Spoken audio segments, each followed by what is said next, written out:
Okay, I see that we're recording. So good evening, and I would like to call to order the May 11th Port Orchard City Council meeting, regular meeting, and pursuant to the governor's stay at home, stay safe order, the City Council will be conducting this meeting via Zoom. The Zoom link has been published on our agenda.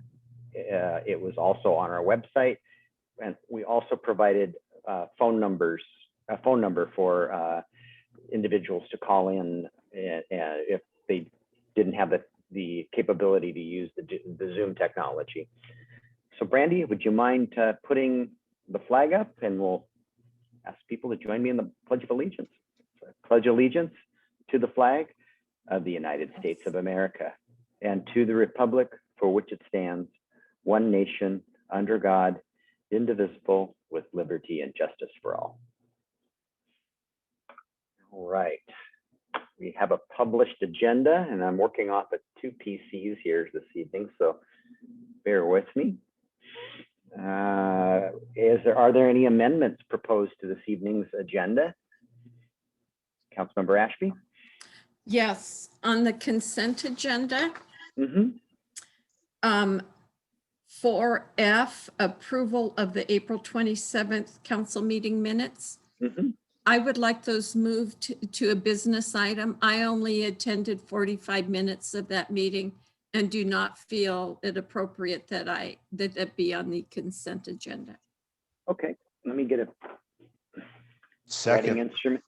Okay, there's a motion and a second to remove item consent IF.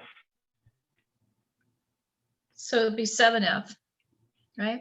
To 7F. How convenient. It is. Yeah.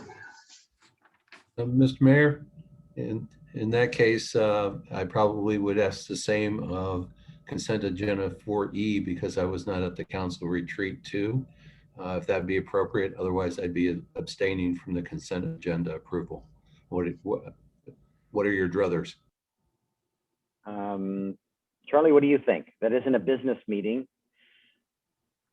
I would suggest treating it as you do all other types of minutes. So treating it. Okay. So then GE would become, is there a second to move the retreat to? Well, I think we need to act business? on.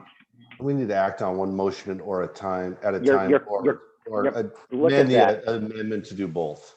Yeah, look at the parliamentarian here. I love it. Thank you for that. And so we have a motion and a second to make consent item F, business item F, which are the council meeting minutes of April 27th. All in favor of moving that, please say aye. Aye. Right? And any opposed? That change has been happened. And Brandy, you need to keep me on point here on these changes.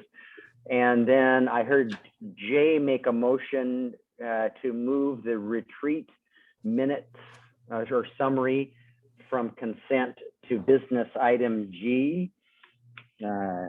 Second. G is, and any discussion of that? Hearing none. All in favor, please say aye. Aye. Aye. All right, so we've made 2 amendments. Any other amendments or additions or subtractions that you would propose? Hearing none, is there a motion to approve the amended agenda? So move. Second. Second. I had a motion by Councilmember Clausen, and I think the first second was by Councilmember Cacciardi.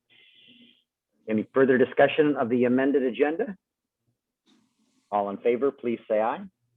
Aye. Aye. Any opposed? Agenda has been set for this evening. We are to our first, let's see here. You know what? I missed citizen comments. I'm all over the place. Why don't we back up here? You haven't we missed said it. No. I haven't missed it. I'm not I'm fully functional here tonight. I'm half on vacation and trying to conduct this. So, all right, now we're to our first citizen comment period. Brandy, is there anyone from the public wishing to address the council for any item on the agenda this evening? And we have 2 public hearings.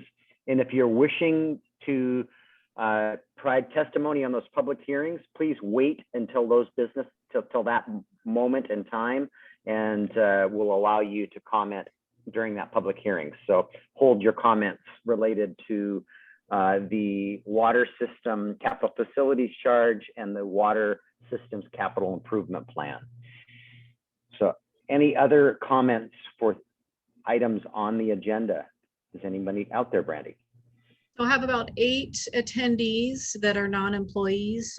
So if anybody wishes to raise their hand, which I have 1, and I will bring her over. Okay, and this is for an item that is on the agenda. So go Correct. ahead.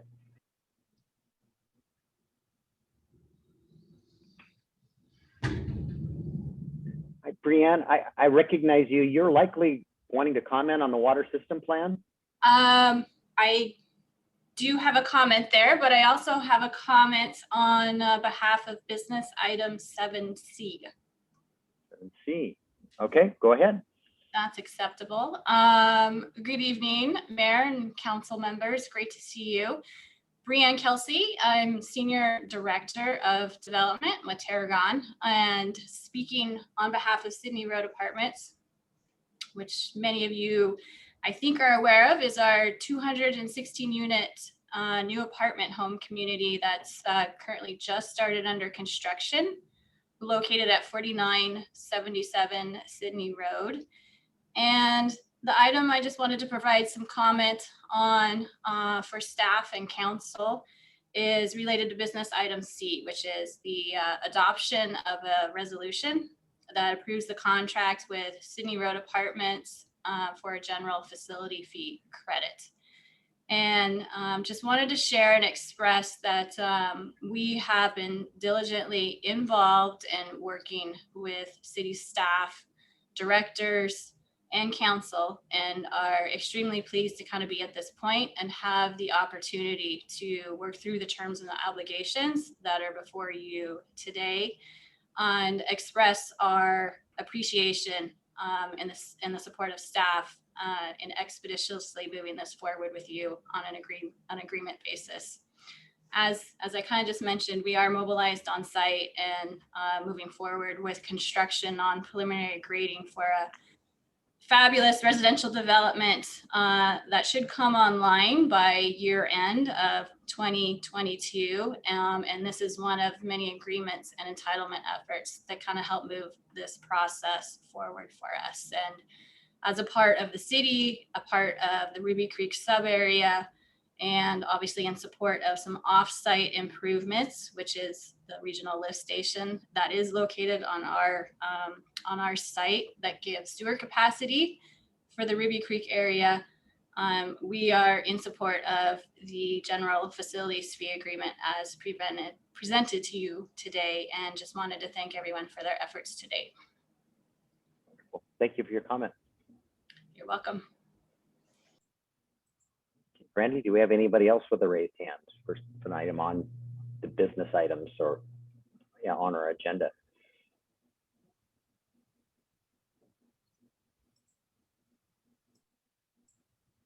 No one has raised their hand.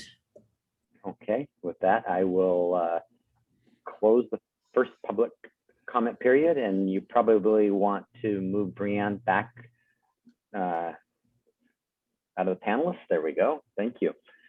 And so we have closed this first citizen comment period. We have a consent agenda that has been amended. Is there a motion to approve it?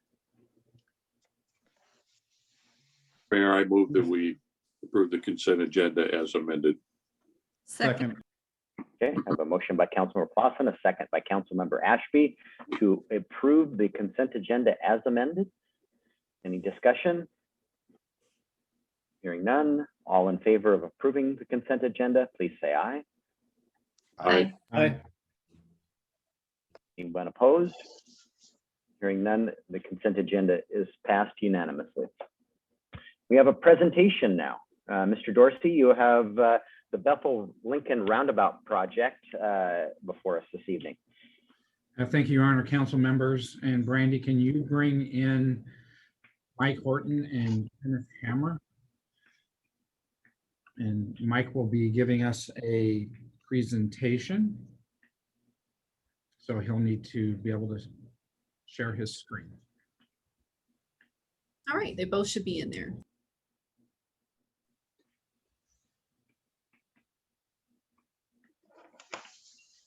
Okay, Mark, go ahead. Okay, so Mike, as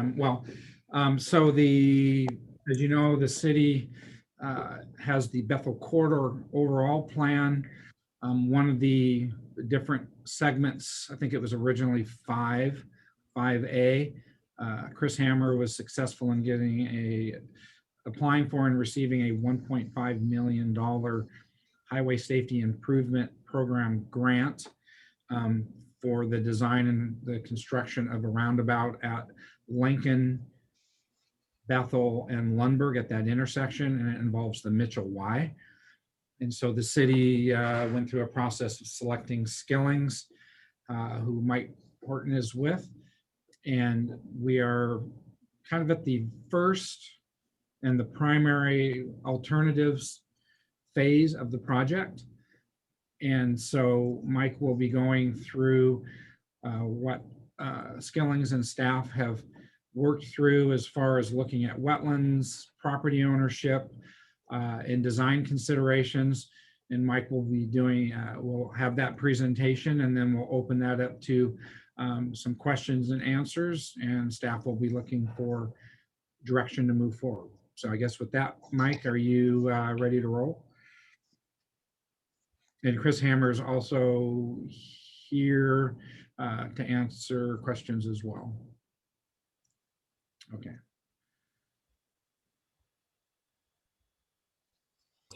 Okay. Can you see my screen? We can. Okay, thank you.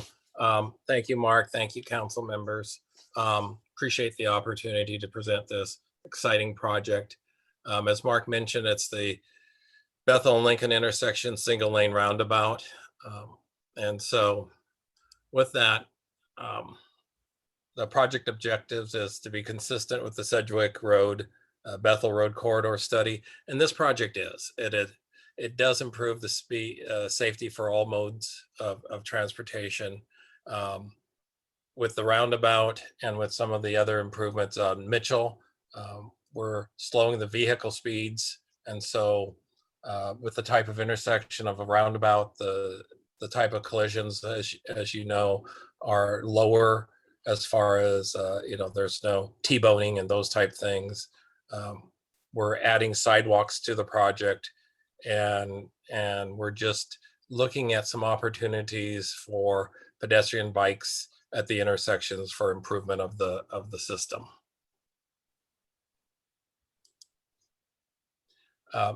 Some of the constraints around the project includes we have wetlands and we have to design for stormwater design. So those are things that we've looked at. We're at the 15% design, which is really conceptual. On a roundabout, the roundabout at Bethel will accommodate buses within the lanes, and they won't need to use the truck aprons or mount the curbs, so it'll be a smooth ride around for them. The large trucks, the WB67s, they will travel over the truck aprons, and this currently we're estimating about $2 million to do the work. And I'd like to show you the roundabout. So this is Lincoln Avenue. Let me see if I can get. Lincoln Avenue is here, Bethel currently is here, and Lundberg is here. So with this project, we're trying to work a little bit off the road so we can ultimately build it half at a time without impacting traffic. And so the movement here would just go in and around, or if you're going up to the school, you'd go this way. We have designed this to accommodate a WB40, which is really a single unit truck, and it allows them to get into the storage area here, and Lindbergh would be on this way. I'd like to show you, this is the large trucks, how they would drive. As you see, they get up on the mountable curb to make the movement straight through. Buses, both the transit system and the schools, as you can see, they stay always within the lane. This would be a nice, easy move around and back through. So we're trying to make it for the school and for transit. Yes. Oh, okay. So that's kind of the roundabout on Bethel. On Mitchell, we looked at several different options. We try to improve safety, mobility, and for transits. So we have 4 alternatives that I'd like to share with you. Alternative 1 is going to be a roundabout at Lincoln and Mitchell, a small one, and then with a closed turnaround and with a hammerhead. So I'll walk you through each of these options and show you what they are. So this is at Mitchell and Lincoln. It's a smaller roundabout. The buses still can come in and around and not have to go up on the mountable curbs. The trucks would come in about this direction, and even though their front end might be able to come around, the trailer will go up and over the edge. But it still is a safe facility. We're proposing, this option proposes to close the Bethel Mitchell Y, and either propose to put in a cul-de-sac. The smaller one fits within existing right-of-way, or to use a hammerhead, which I'll show you in a drawing later. Or if we went to a bigger one, we would need additional right-of-way. This is option 1. Option 2 is the same roundabout, but this time it's a right out and a right in on Mitchell. This is all the same. Option 3 is, instead of the roundabout here, it would be a 3-way stop.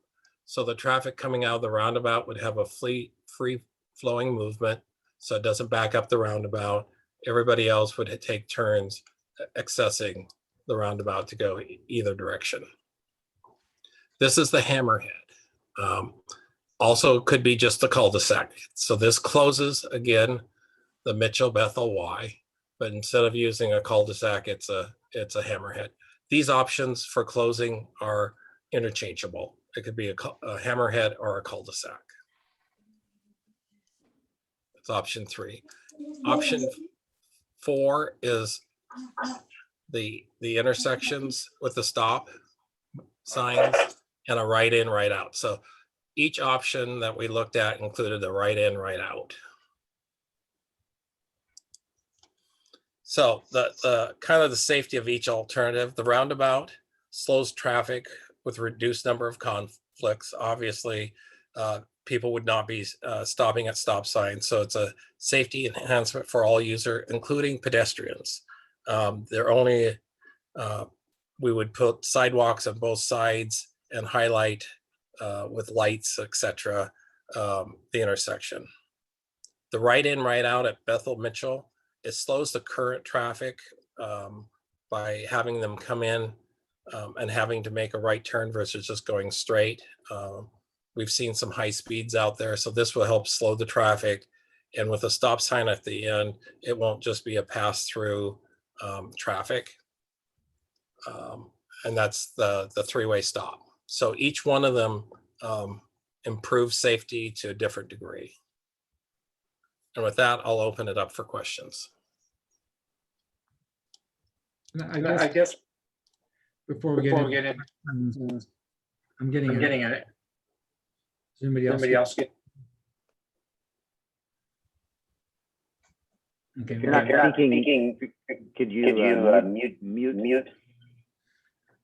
Cindy? Second.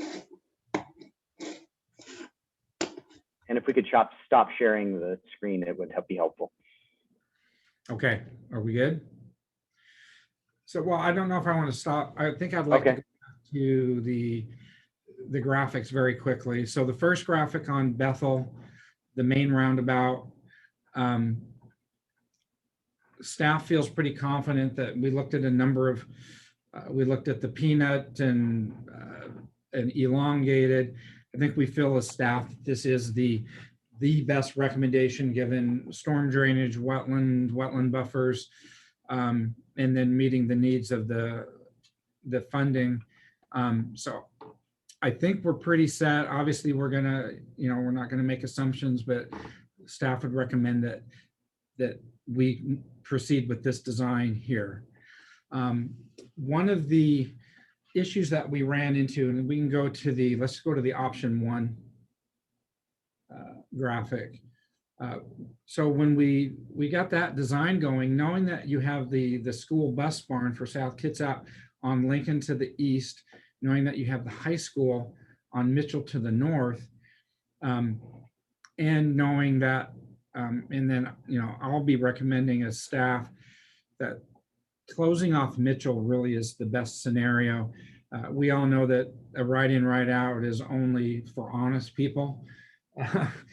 We've seen plenty of people turning into illegally into turns, especially like Puerto Vallarta Restaurant into the auto center place right on London, Bethel. So I think that to make this truly safe, we really do need to get the Bethel traffic that's going either to the bus barn or the elementary school or to the high school or further north, that they do go through the roundabout at Bethel, but that does pronounce the left turn movement as you're going east to north.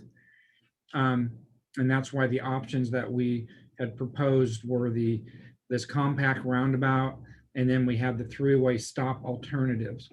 So I think where we're at on options is we obviously would like to get some feedback on Mitchell on whether we do close it off or if we create, a right-in, right-out that obviously, again, it's going to be the honor system. We did look at property ownership, current and future. We looked at making Mitchell one-way, for example, to the north. That may have worked to some degree from a transportation standpoint, but it created problems with access to the existing businesses that are in this little triangle, right where it says option 1. There's a business and a mobile home park in there. And then to the southeast of us, over by these cul-de-sacs, there's a very large amount of undeveloped property that the church owns. So we needed to make sure that whatever we did, we weren't going to create access issues. And so as we went through the process, the team and the city, the option 1, by all accounts, everybody agreed that that was the best option to make at the time.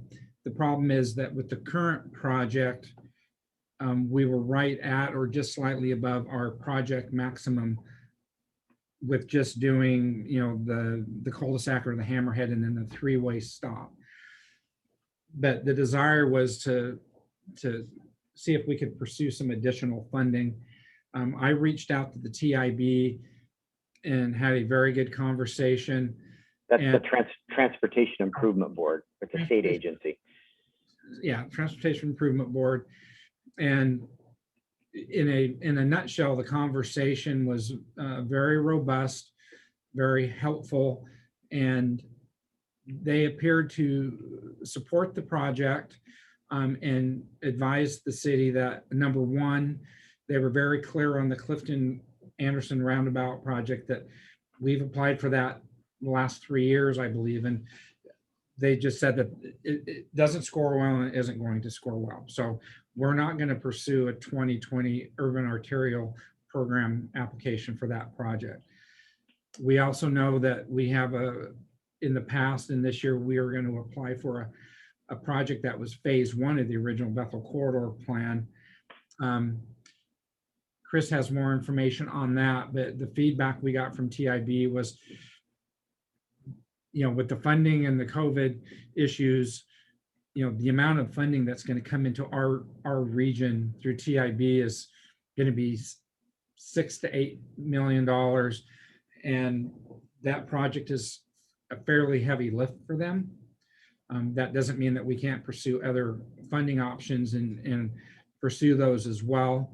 But we don't necessarily want to compete against ourselves either. But the support for this project seemed fairly high.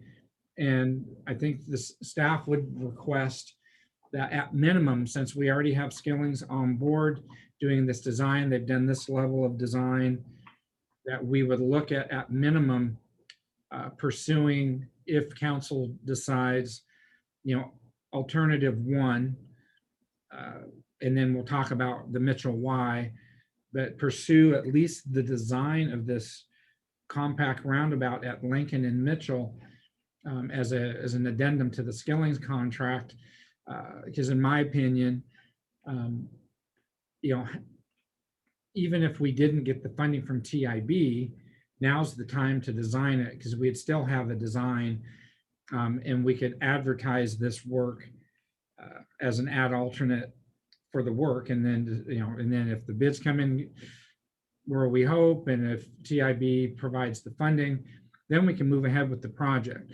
If we don't, obviously we don't initiate the ad alternate, but by doing these two designs together, it helps with the design with the same design team. And while they're already on board looking at pedestrian, bikes, wetlands, property ownership.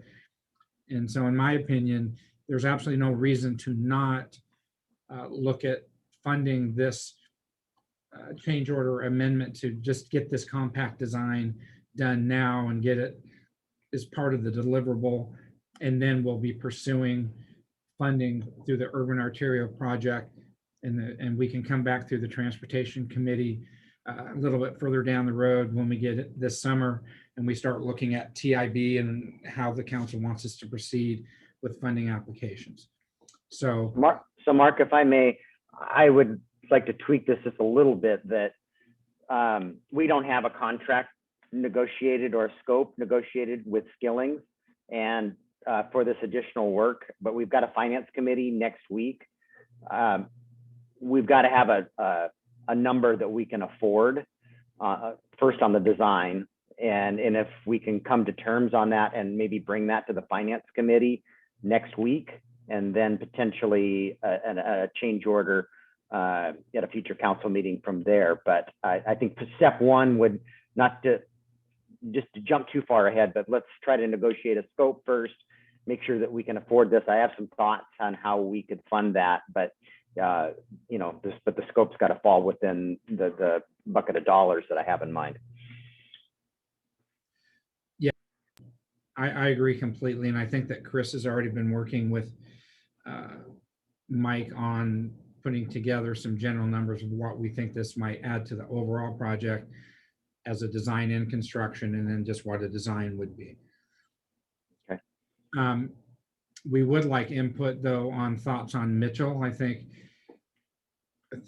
we have a pretty clear idea, I hope, how we're going to proceed here at Lincoln and Lundberg. What do council members believe should happen at the Mitchell Y? So council members, do you need the drawings or for your deliberation? Is this easier to see? Yeah, yes, Mr. Clausen. Yes, I would have a couple questions with the drawings, Okay. if possible. Okay, all right. The first question is, and Mark, you mentioned it, but I just want to get some clarification. With the compact design, would buses be able to go eastbound on Lincoln and turn left, go northbound on Mitchell with that roundabout? You indicated in the presentation it works if you go straight through, but will it make a 90-degree turn is my first question. Second question, you had an option there of a three-way stop. Would that accomplish the same slowing of traffic and things that the roundabout is intended to accomplish? Okay, so I guess I'll answer the second one first. The three-way stop from a vehicle standpoint, it accomplishes the same thing. What the three-way stop doesn't do is provide continuity for bikes and pedestrians. And so you'll have this kind of transition where we're transitioning people off of curb gutter sidewalks and bike lanes just back onto a shoulder as they navigate. So I think that's probably to me is the biggest benefit to doing the compact roundabout. But having the three-way stop where this east to north movement is the priority movement does accomplish the same thing for vehicles. As far as a bus, a single unit bus going from east to north, I'll have to have Mike answer that. But again, this roundabout, as it being a compact roundabout, that's still more of a smaller mountable. So I guess, Mike, can you answer that? Yes, we've taken a bus and we actually can take it all the way around the roundabout, or even, you know, this movement there. They stay within the lane. They don't go up on the curb at all.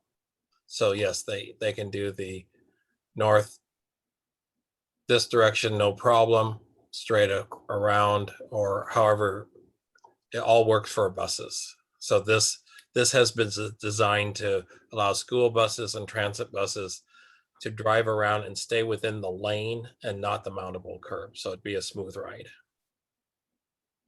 Thank you, Mike. I saw Councilmember Dina raise his hand. Thank you. Can you hear me okay? Yep.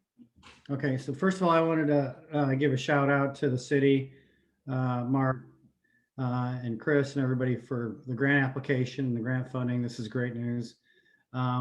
I also wanted to advise that we did talk a little bit about this at well, I should say a lot about this at the Transportation Committee meeting. We appreciate the update on the potential for funding of the compact roundabout. My question is, with respect to the designs in front of us, is there anything that the larger diameter cul-de-sac provides for in terms of operating design that the 50 or 65 foot diameter cul-de-sacs could not provide? I'll take a shot at that, and I guess Mike or Chris, you can disagree. The benefit of the hammerhead or the smaller cul-de-sac really has to do with right-of-way acquisition. We would like to not, you can see that this compact roundabout, for example, is staying within the existing right-of-way. Over at Lincoln and Mitchell, we would prefer to not have to deal with right-of-way, and that's why we came up with the hammerhead option. But from a functionality standpoint, it's really going to be a conversation with the city and the fire department. I think, Mike, the 65-foot diameter stays within existing right-of-way. So I would really leave it to the fire district. If they were okay with a 65-foot, we would just probably do that. But I don't think that they will, but I don't want to go with the 96-foot because we're going to have to get into property acquisition. So that's why the hammerhead. In particular, we'd end up buying all of that parking from that business, then in essence, and maybe have to buy the business. So that's just not, and then we got a wetland on the easterly side. Right. So that's really the biggest difference. Well, I guess just one of my comments is with respect to residential cul-de-sac standards, I know it's not 96-foot diameter, and the fire chief is happier with the smaller cul-de-sac. So it seems like it's workable. I just would like to understand a little bit more. Yeah. We're going to propose the 65-foot cul-de-sac, but if the fire district pushes back, then we'll go to the hammerhead. Yeah. Thank you. Okay. I see Councilmember Chang's raised his hand. Hi. Yeah, I had a couple questions. First, I know that there aren't a lot of aren't any residences by the Bethel Mitchell Y area. However, will property owners have an opportunity to express their preference if they have one? That's one concern. I don't know if the church wants to develop south of where they are. And the second question is, I can see the elegance of the mini roundabout at Lincoln and Mitchell. And I'm kind of puzzled how the three-way stop would work, because it sounds like that would change the flow of traffic currently, because currently, you go north and south on Mitchell unimpeded. And so we would be stopping everyone except the new going eastward on Lincoln, if I'm reading this right. Would it be clear to the other three directions that they have to stop, whether or not the people coming from there go straight through or turn left? And I don't know. It would be an adjustment for people who are just used to going north on Mitchell from Bethel, I suppose. And it's Again, so two good questions. So I'll answer the first one. And again, Chris and Mike chime in if I'm wrong. So we look at the property, the undeveloped property, as going to be developed someday. Whether the church develops it or whatever, we have to anticipate that it's going to develop based on our zoning. And then we already have the existing uses plus the church that has a driveway. So that's how we're proceeding on that. And that's why the two-way is really desired. Anytime we change an intersection, particularly if the council chose to go with the right in, right out at Mitchell off of Bethel, so that you still have traffic coming in that direction, and suddenly having a stop that wasn't there before. We post signs up to 6 months that have traffic revisions ahead. So at some point that'll have to be addressed. But as you can see from what's pulled up now, if we close off the Bethel Mitchell Y, you come through the cul-de-sac or the roundabout to head to the high school, for example. Again, you're coming into not an all-way stop, but a three-way stop where the east to north is given the right of way. Even though this is a perfectly safe legal intersection, I just know that as a driver, and I'm sure the chief could chime in, you still have people that don't understand a three-way stop or an all-way stop. And so I still think that the roundabout, the compact roundabout, is still a much safer alternative for that movement, even though the right-of-way or the stand-on vehicle for those sailors out there, the stand-on vehicles, the north, east to north, I see plenty of near misses at all-way stops because people just, I think they just go guess. Quite honestly, I go through the one in Belfair there, the 4-way stop there by the QFC, and when it gets busy, people literally just come up and they think maybe it's their turn to go rather than actually keeping track. So the compact roundabout, I believe, is still safer. And we are having there is a public process where we've involved the property owners and the fire district and the police department and the sheriff and the school districts. So there is a public outreach portion, but my hope is that we're going to get clear direction from the council here fairly soon to meet our timeline. And I think we have some very good alternatives. But again, as long as we're providing access to that undeveloped property, I don't see any issues. So I can't see all of the council members. Are there other questions in the format we're in?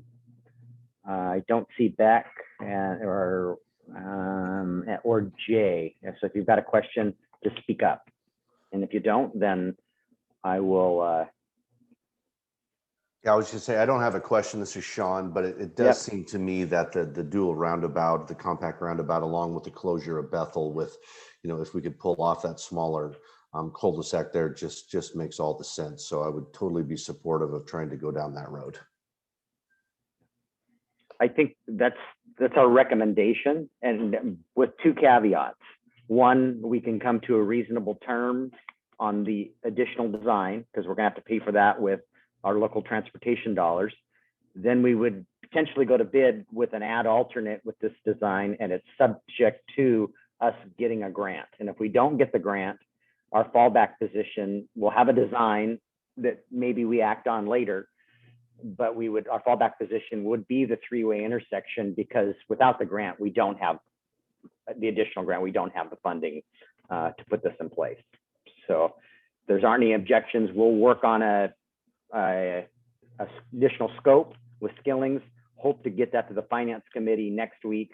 And if everything falls into place, maybe in 2 weeks, you'll have a contract amendment with Skillings to consider. And we will be having future conversations in June, hopefully July at the latest, getting direction on the TIB, what council wants us to focus on with our application cycle. Okay. Thank you. I think we've got great to appreciate the presentation. And if we could stop sharing the screen, I'll Okay, thanks, get on. Chris. Thanks, Mike. We'll get onto our public hearings.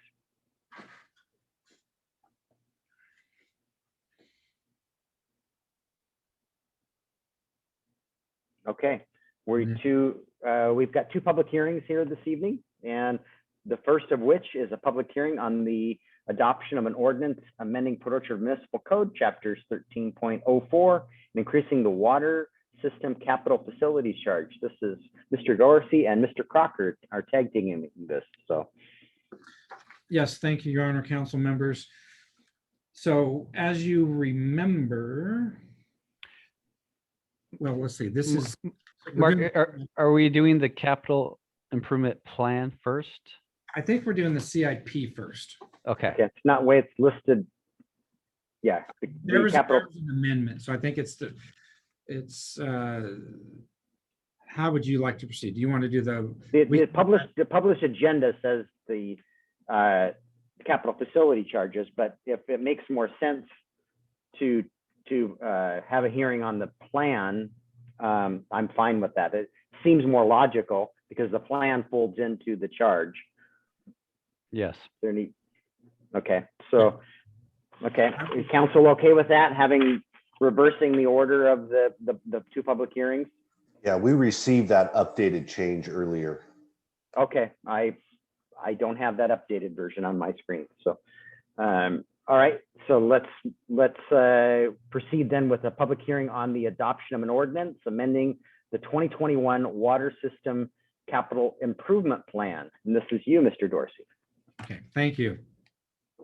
So as a function of the water system plan update, which is currently submitted to be approved by the Washington State Department of Health this fall, delayed a year by COVID, the city's Public Works Department has updated the water system capital improvement plan, or CIP. And again, due to the unforeseen COVID-19 related delays, coupled with the city's need to timely update the CIP, as to update its capital facility charges, which we'll be talking about next, to reflect current needs and costs. The Public Works Department is seeking an early adoption of the water system CIP as a standalone action. Again, we really can't afford to wait until next fall. And again, this is a necessary precursor to the proposed amendment of the water system plan capital facility charge to proceed. And please recall that at the April 27th, 2021 regular council meeting, staff did present the Water System Capital Improvement Program, or CIP, for 2020-2030, which included the updated Water System Capital Improvement Plan, and also we presented the methodology alternatives for the update to the city's water CFC. That was that meeting that Katie Isaacson attended. So the purpose of this presentation and public hearing, or the purpose of that one, was again to determine the current water system CFCs, if they're equitable and adequate to fund both the needed water CIPs and to maintain the current water system, and 2, to explore the alternative CFC methodologies. So at this point, staff is recommending that we open and hold the public hearing on a potential ordinance 022-21 that will adopt our water CIP now. And this CIP will— Hey, Mark, can you use capital improvement plan? The members of the public, It's just not, so this is our capital improvement plan. Capital improvement plan, which after council action, we'll be sending that down to the Department of Health for inclusion in our water system plan. And then that allows us to move ahead with the water capital facility charges. Thank you. Do you want to share that list of projects? Do you have that readily available? I Before think we, the Brandy or Janine can, it was in the packet, page 68. Oh, Jack, unless we let Jackie share her screen, or I think Noah has it as well, more readily than I do. We're right in the middle of redoing our entire engineering drive, so I would. wonderful. We have it up. Thank you. From Brandy or Janine that brought that up. So as you can see, there's the list of projects that's $50,621,000, and each one of these projects has, whether it's rates or a capital facilities project. So a project like the 580 zone, the very first one, has 100% capital facilities charge. That means that it's being paid for by the development community. Where other projects like number 3, the Well 11 project, is primarily providing water to existing users.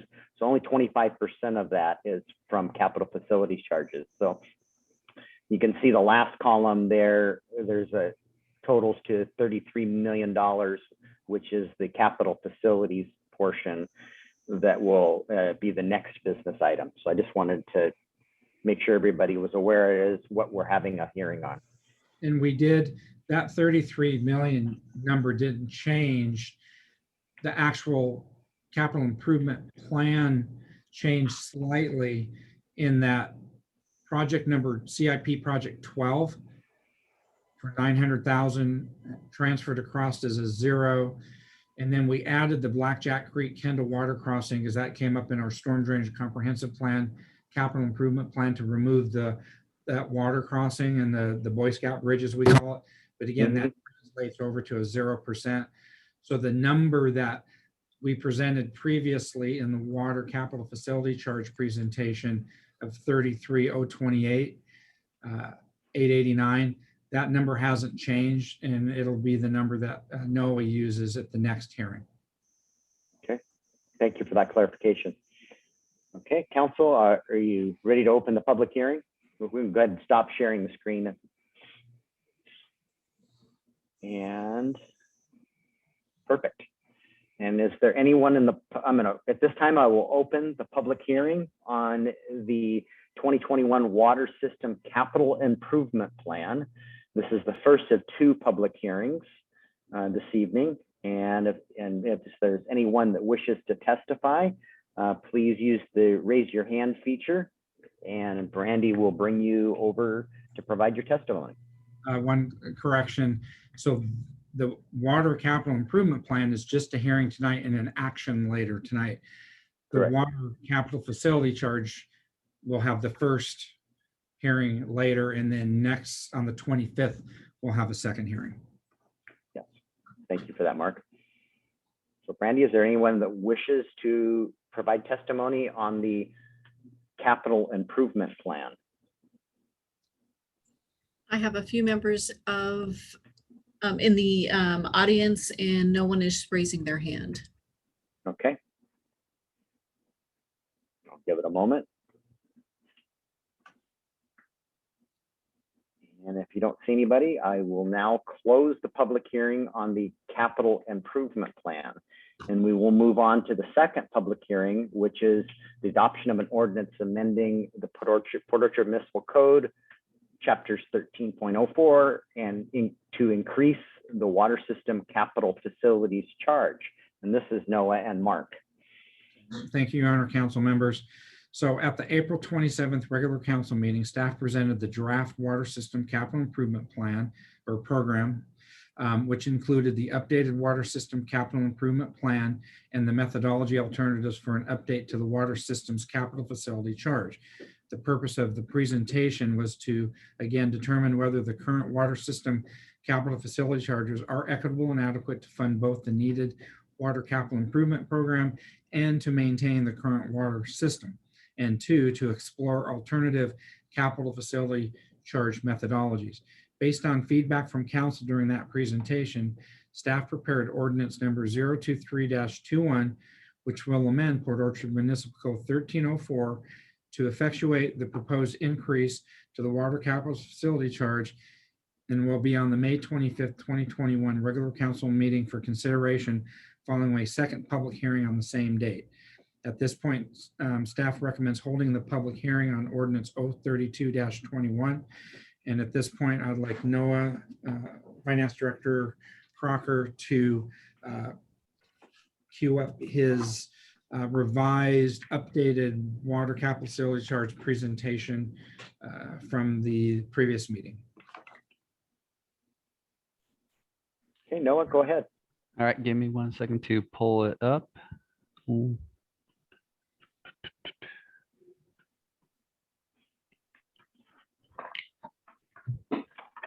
So you should be able to see a slide. Let me move this out of the way. All right, there we go.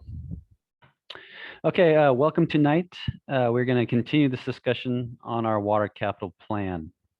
In the last public hearing that Mr. Dorsey presented on, they discussed the water capital plan and the costs over the next 10-year period. In this public hearing, we're going to discuss an update to the water system capital facility charge. So jumping right into this presentation, we identify a capital facility charge as a one-time fee paid at the time of development intended to recover a share of the cost of the system capacity needed to serve growth. And this fee is intended to serve two primary purposes: to provide equity between our existing customers and our new customers. The second is to provide a source of funding for our system capital costs as growth occurs. Now, I want to reflect on this and remind folks that this charge is paid at the time of building permit approval by builders, new development, and upsized redevelopment. The fee is not added to the utility bill. And the capital facility charge revenue is a source of revenue for improvements that goes into a water capital fund. It is available to invest in these improvements when we need to. Ratepayers also make contributions to these large capital improvements, but they do it through the budget process and by making transfers to that capital fund over time as we develop the plan and the appropriate portion that would come from operating versus capital facility charges. When the fund and the projects and the capital reserves are available, aren't available, then we have to look to borrowing to help pay for our system. Both rates and CFCs can be used to repay the debt service, and rates are a reliable source of income, where capital facilities charges really depend on the growth and market conditions. So remember that the water system must be in place before growth can connect. This means that there is always a bit of timing difference in terms of when the money comes into the city and when the city has to expend money to build these capital projects. There is no intention to say that it will all be collected in the next 10 years, but we do focus on 10 years to achieve equity between our new and existing ratepayers. The CFC is a necessary tool to achieve equity between these two customer groups. And our goal, of course, is to make sure that the CFC is fair and equitable and is not too high to discourage the very growth that the projects need. The CFC, generally, the capital facility charge framework is characterized in this kind of math equation here. We take the appropriate capital costs or the cost basis divided by an appropriate customer base.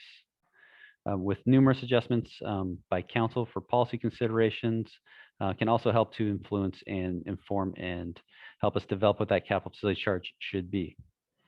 Now in this equation, I want to focus on the numerator, which is the cost basis.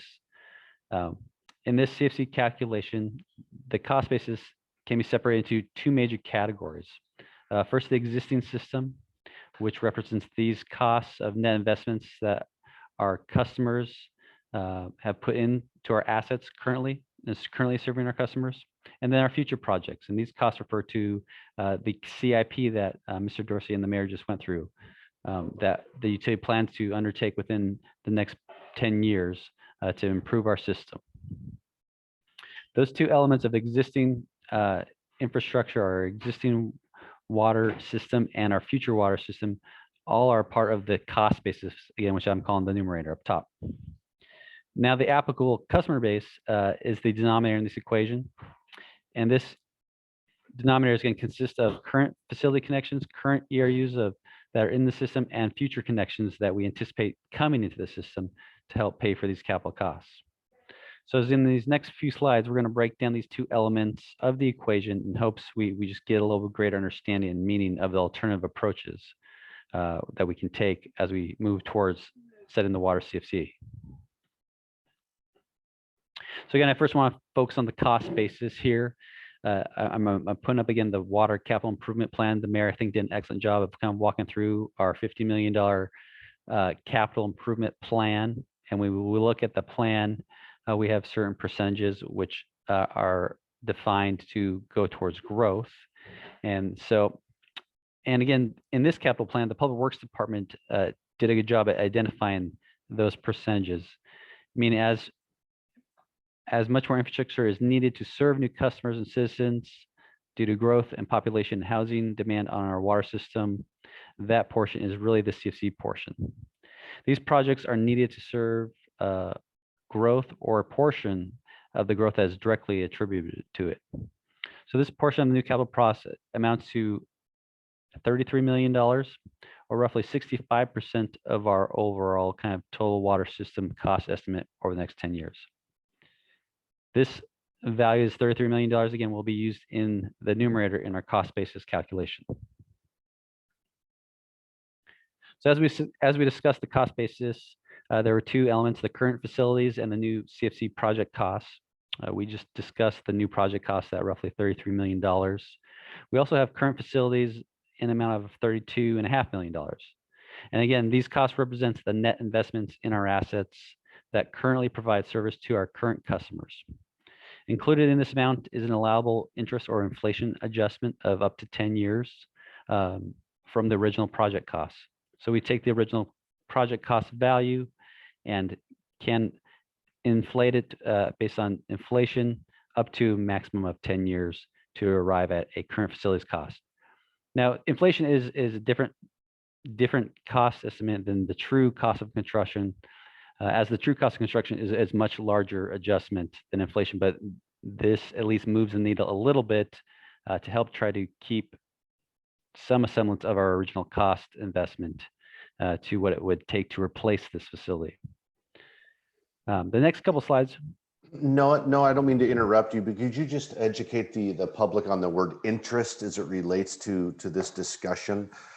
It's not what maybe some people think as far as like an interest rate applicable to a person. You know what I'm saying? Could you just kind of fill them in on interest? Yeah, and that's a great point, because this is kind of where we had significant discussion during the sewer CFC adjustments. The statute uses the term interest, but then as you kind of look at the definition of the interest in the statute and how it's applied, it's really an inflation factor. And that's why I put that slash inflation factor, because that makes more sense to folks that over time, goods and services cost more due to inflation. And so we use an index to identify a common practice or common standard of what that inflation factor is. And so we rely upon that CPI as an adjustment each year to increase from our original cost. So as Councilmember Chardy said, it is not an interest rate. It is not interest expense that we are paying on. It is an inflation adjustment from the original cost. And again, the inflation adjustment does not keep up with the changes in the actual cost of construction in the industry. Construction costs rise significantly faster and higher than a standard CPI, but it does adjust the original cost of the project. So again, you still have these two elements. You have our current facilities cost estimate at roughly $32.5 million. Again, original cost with some inflation, a replacement estimate Then you have these new CFC project costs, the portion of our current 10-year plan attributable to growth, and the combination of the two totals the water CIP CFC.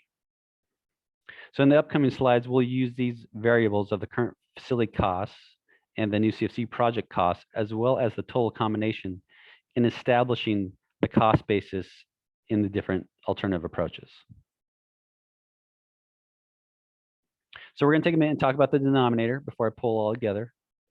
So again, this slide, we're looking at the water system applicable customer base.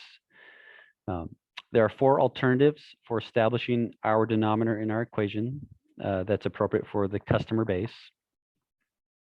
In alternative A, we are adding the current facility ERUs and the water system plan ERUs together to calculate the denominator. Using this approach, we come to a single number of 9,170 ERUs as our single denominator. In alternative B through D, we'll be separating the variables, which will end up resulting in 2 equations to calculate the CFC. Again, this will mean that we'll have 2 numerators and 2 denominators. In alternative B, we identify one of the denominators to be used as our current facility ERUs, the 5,672. And the second denominator we'll use in this calculation is at 3,498, and that's the water system plan growth ERUs. Alternative C, you can start to see the difference we'll use in that scenario. We'll use the permitting potential from DCD as our denominator, and that value is at 4,089. Again, the difference there is one is a part of the water system plan growth factor, and we took a look, or I should say DCD took a look at the period of time and wanted to be more generous and looking at what potential there could be if building continued at a high pace volume. Could we actually receive more connections than we have in the systems plan? And they were asked to come up with what that permitting potential would be and what that looks like. And again, that really reflects growth in the city and connections over this 10-year period. And then finally, in alternative D, one of our denominators, we're using the average and growth as part of one denominator. And you can see that with the 5,672, the current facilities, plus our permitting potential, those 2 numbers equaling the 9,761 ERU connections as one denominator. And then we're continuing to use the permitting potential from DCD as our other denominator in the equation.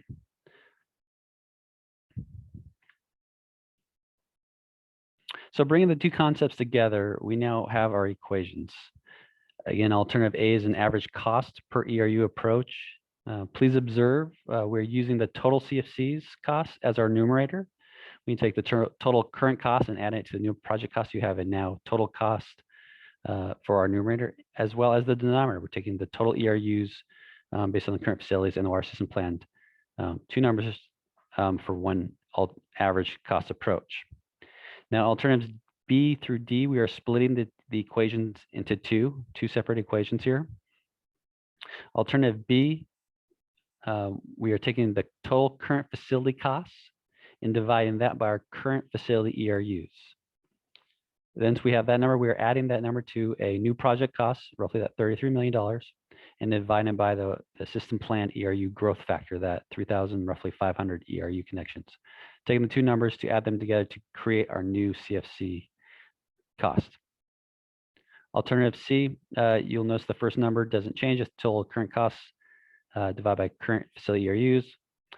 And now the variable changes on the denominator. So now we're taking the new project cost divided by the permitting potential, DCD. And alternative C, it does have a higher denominator. And that higher denominator then causes that right side of the equation to be at a lower cost, as you have the same capital costs just divided by a higher number, the higher potential connections over the next 10 years. And then finally, lastly, we have alternative D. And you can see that on alternative D, we're taking the total current facility cost and we're really dividing it by this average cost per ERU method. We take the current facility ERUs on the bottom plus the permitting potential to come to the total number. And then we're continuing with the new project cost divided by permitting potential for a second variable. So moving to the next slide, you can kind of see the results here. The current CFC in the city is $5,945. Under alternative A, this average cost, we would arrive at $7,245. Alternative B, $15,387. Alternative C, again, the different factor there is that permitting potential. It drops that cost down a little bit to $14,002. And then lastly, alternative D, which is really taking the current facility costs and taking an average cost denominator approach to it, and still having the growth factor of the equation pay for the growth. We arrive at $11,571 for CFC cost.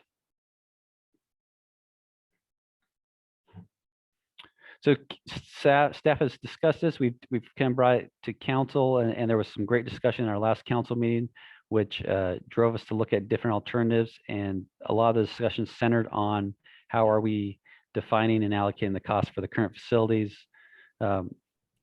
We continue to want to base this discussion on council's goals and objectives, and trying to best balance the equity of both the ratepayers and development. City staff is recommending alternative D as the best fit for the city, as we believe it's doing that. It's balancing the equity between existing and new customers, and it's providing a source of funding for our system as we grow. And I want to point out that besides Noah, Jackie, utility manager, is here to answer questions, and Nick Bond, obviously a big part of this, are ERU conversations. So staff is available to answer questions.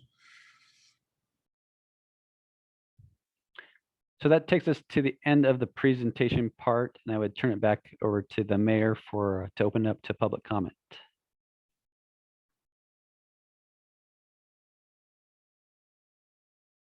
Okay, this time, thank you for stopping the screen share, and with your indulgence, I will open the public hearing on the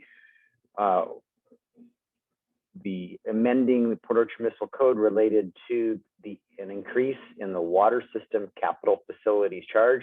And this is the first of what we're proposing is 2 public hearings on this subject matter.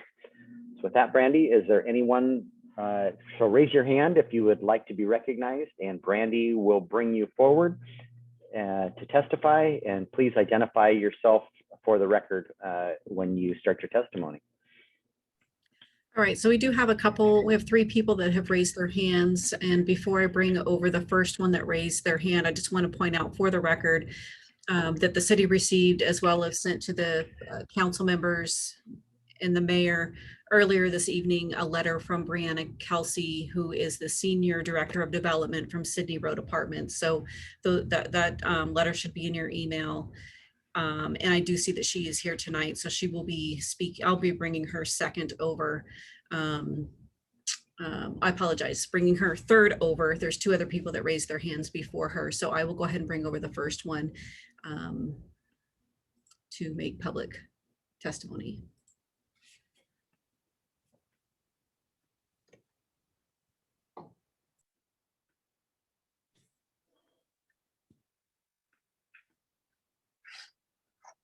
Is that me? Oh, sorry. Right. Okay, so hello, this is Heidi Fitton. And so on that water system plan, now, I mean, I apologize. I don't understand a lot of what you are saying, but I am trying to. Does that also break it down for the individual? I mean, so for the water service and the water sewer and all that, does that mean like my bill will go up? Does that what this means? So Heidi, this isn't a questions and answer session. It's for you to provide testimony about the plan. But I'll answer that question. No, this is capital facilities charges, which is only affecting new connections. The new, okay. Well, I thought I heard him say a little bit from the old and the new. So, okay, I apologize. I was just trying to understand where does that all come from? So it's not the individual, it's just the new. Yeah. The new the new buildings and stuff then. So it doesn't come from individuals at all. Okay. Yep. Okay, thank you. You're welcome.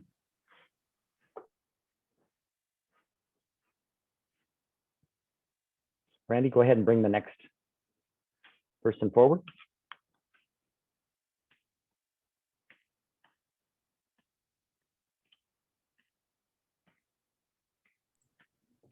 Just rotating some people around. It'll be just a moment. Okay, so I am going to be bringing over Mr. Baglio.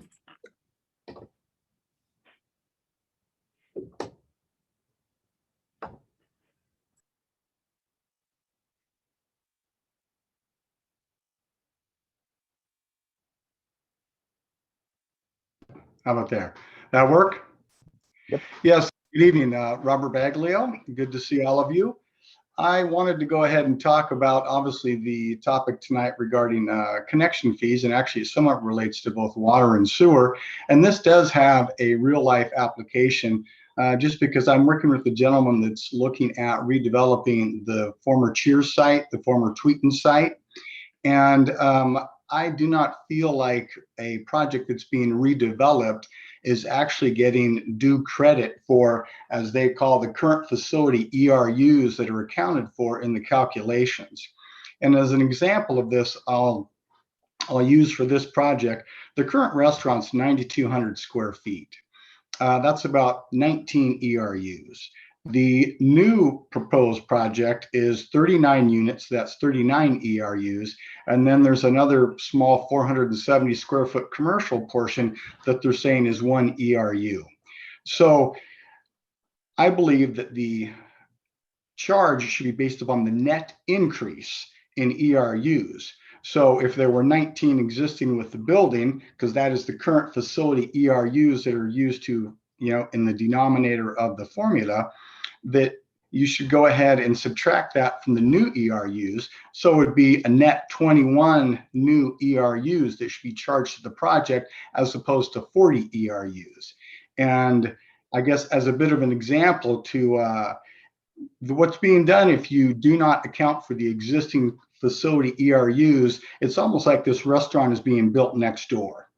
The current facility would be staying there utilizing their 19 ERUs, and the facility next door would then be built and they would have 49 ERUs. And so you'd be actually the increase would actually be the full 49, but 19 of those are going away with the existing restaurant when you put the new use there. So I hope that analogy makes sense, but in essence, I don't believe that redevelopment is taken into account. Or I guess I should say, when you redevelop a piece of property, they're treating it like it's brand new and there is no existing development there. And so they're ignoring the current facility ERUs that are associated with that parcel and the use that exists there. So I realize it's not a question and answer, but if there are any questions or other comments, feel free. Thank you for your testimony. Thank you.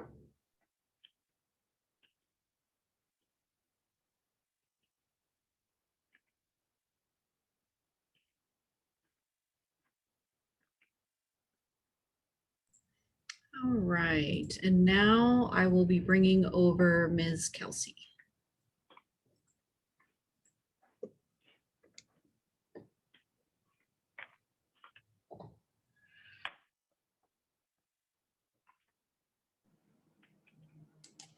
Good evening. Welcome. Oops. You were there and then you disappeared. Hang on.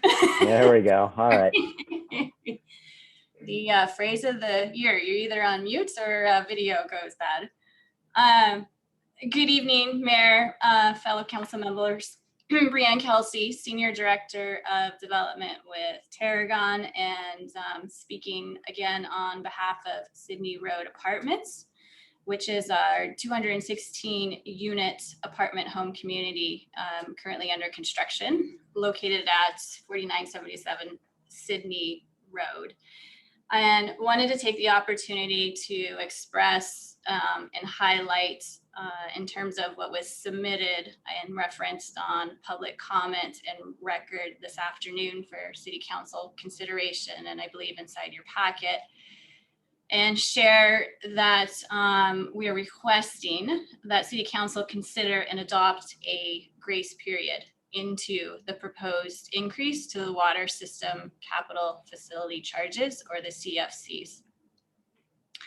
We are so close to be moving forward on entitlements and permits for a project that is currently underway on site, and have been working productively with the city staff on the completion of this particular project. So, and what that really means is that we are about to commence, and we're looking forward to starting vertical construction on a project this summer, which means foundations underway in order to get us in position for a project that's planned to be open by year end of 2022.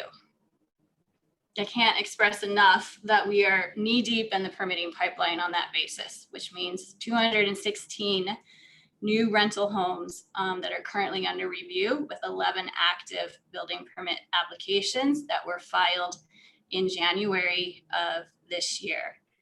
And being respectful of staff and the amount of permits and applications that I am sure are in the queue in addition to our particular project, I think average review times are about 12 weeks to get to first round of building permit comments. And we are not yet in position to have the first round of review, just given the fact that I think the city's got a fair amount on their plate that they're working through right now. But we are hopeful that first round, I think, is coming in hand this month. So we're trending a little bit beyond typical review times. As I mentioned, we have a construction schedule, and we are mobilized on site and looking to start foundations this summer with the sequencing of those 11 buildings. That takes us through fall of 2021. So that gives you a little bit of perspective on the flow in order to get us moving forward and have a residential opportunity to be open by the end of 2022. With the schedule obviously becomes the financial requirements and the metrics with the project. And our project was planned and budgeted against the city's current 2021 CFC fees, which is about $1.2 million. As proposed, alternate D, the city CFC increases would impact the cost of our project by over $1.2 million, which is something that would be an issue in terms of the viability of us being able to move forward on the 216 homes presented within our current entitlements right now. Further to that, I think we put some metrics in there that hopefully is helpful for City Council review. I don't know that I need to highlight each of the comparisons in there, but it does reference a little bit of basis on where capital facilities charges are slightly and sometimes significantly above nearby jurisdictions, such as Kitsap County, City of Paulsbo, when you look at it on a per unit basis. So that's a frame of reference. I think that's helpful for council to take a look at and to understand as you're reviewing the measures that are in front of you right now. We are prepared to pay our current CFC fees for the project, but are suggesting that and if there is additional impact essentially on the fee side, without some grace period to allow us to move forward and the entire development community that's likely in the same position as us, it really impairs the viability of the project to move forward. And it does have an impact to those that are bringing forward new projects and perhaps new homes and development in the city of Port Orchard. So our request is that we ask City Council to consider and provide a grace period for those eligible residential housing projects such as ours already in building permit review to be exempted from the implementation of this increase in the city CFC fees, sorry, right now. And we believe that this exemption for residential projects as submitted would complete for projects that have building, would be allowed for projects that have submitted for building permits prior to March of 2021 that supports the city's housing and infrastructure goals going forward. That concludes my and our testimony on behalf of Sydney Road Apartments. Thank you, Brianne, for coming and testifying. Sure.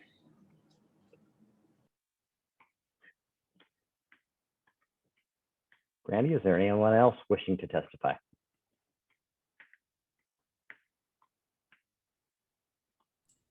No one else has raised their hand. Okay, thank you. At this time, we'll close the public hearing. Just kind of give you some background. We had this presentation at the Utility Committee earlier this evening, and we discussed Brianne's request, and we have this topic on the work study agenda next week, and we have another second public hearing planned for in 2 weeks. And the recommendation of the Utility Committee was this implementation affects Public Works, DCD, and Finance, and that we have that the three departments get together and we work out an implementation plan and make a recommendation to the council as far as what that phase in or hard date, or what we believe is, because we do have a tremendous backlog right now. Nick's department is very busy, and we've got folks that have projects in the pipeline submitted. So I see Councilmember Ashby has her hand raised. Yes, thank you, Mayor. My question, you've addressed Ms. Kelsey's concerns. Did you at the Utility Committee discuss any of Mr. Baglio's concerns? No, that wasn't raised at Utility, but I can give you our current code. See, we haven't always had capital facilities charges. Correct. And so facilities, and so our current code gives credit for when charges have been paid previously. And so there's a distinction in our current code from, and correct me if I'm wrong, Noah, but my understanding of the situation is there's the water usage side of it, which Mr. Baglio is absolutely correct. He would, I believe he's correct. His water usage represents probably 17, 18 home or units that he's referring to. But there's a single meter and a single connection was paid for on that site. And we have a methodology for that currently. And our current code doesn't address that in those scenarios where we give credit for what was paid for. Have I made sense there? Or no? What you have, but it's something that I don't know if this is the appropriate time to have the discussion, but I would like to discuss it further. I'm considering just trying to think in advance. Is we have several other potential projects in downtown that are redevelopment projects. Mm-hmm. And I'm wondering if somehow we're going to be able to address, and I don't know whether they paid connection charges or not.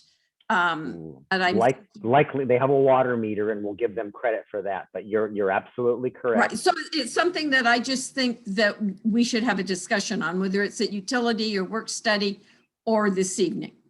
Yeah, I think it's completely appropriate. Yes, tonight. Yeah. I think we could discuss it some this evening and follow up with any questions that you may have at next week's work study. Would be probably the best place. Okay. Councilmember Clausen. Yes, thank you, Mr. Mayor. And this is somewhat related, but maybe not. When we get into the discussion of the formulas that were part of the first public hearing that we had, I am a little bit uncomfortable, and I wanted to at least share this and ask the attorney her opinion on this. But I'm wondering if it's appropriate for my participation in this discussion, since Kitsap Transit has a project that we're moving forward with on the development of a park and ride, which will more than likely include public restrooms. So when we start talking about CFC charges and things of that nature, I guess I defer to you, Charlie, as to whether or not I should step down from these discussions, or just exactly how I should proceed. Absolutely. So if I understand the connection, it is that your employer has a project in the pipeline that could potentially be impacted by the fee that the council is adopting at some point. Correct. Okay, so I do not see that as any sort of prohibited contract interest conflict. I see that as a very remote connection. And more importantly, the adoption of the CFC charges is something that will universally apply. It's not targeted at your particular employer or to benefit your particular employer. It is of universal application. So just as if the council were adopting regulation that would uniformly apply to all single family homes, not all council members who live in a single family home or own one would have to recuse themselves. I see it similar to that the nexus would be a universal application, that simply because your employer has a potential project doesn't create a prohibited contract interest. Well, just for clarification, it's more than a potential project. We're moving forward with the project and it will be developed. Right. I see a little bit of a difference than with us living in a single family house. If we were to build a new single family house, it would be affected by that. And maybe it's more of just an appearance of fairness. I just want to raise the issue and make sure that it's addressed, so that if there is a concern, then I could deal with it appropriately. Absolutely. And the appearance of fairness doctrine would not apply in this context, but it sounds more like you're wanting to have that conversation about sort of the appearance of the potential. But from a legal standpoint, I don't see any sort of RCW violating conflict of interest that would prohibit you from voting.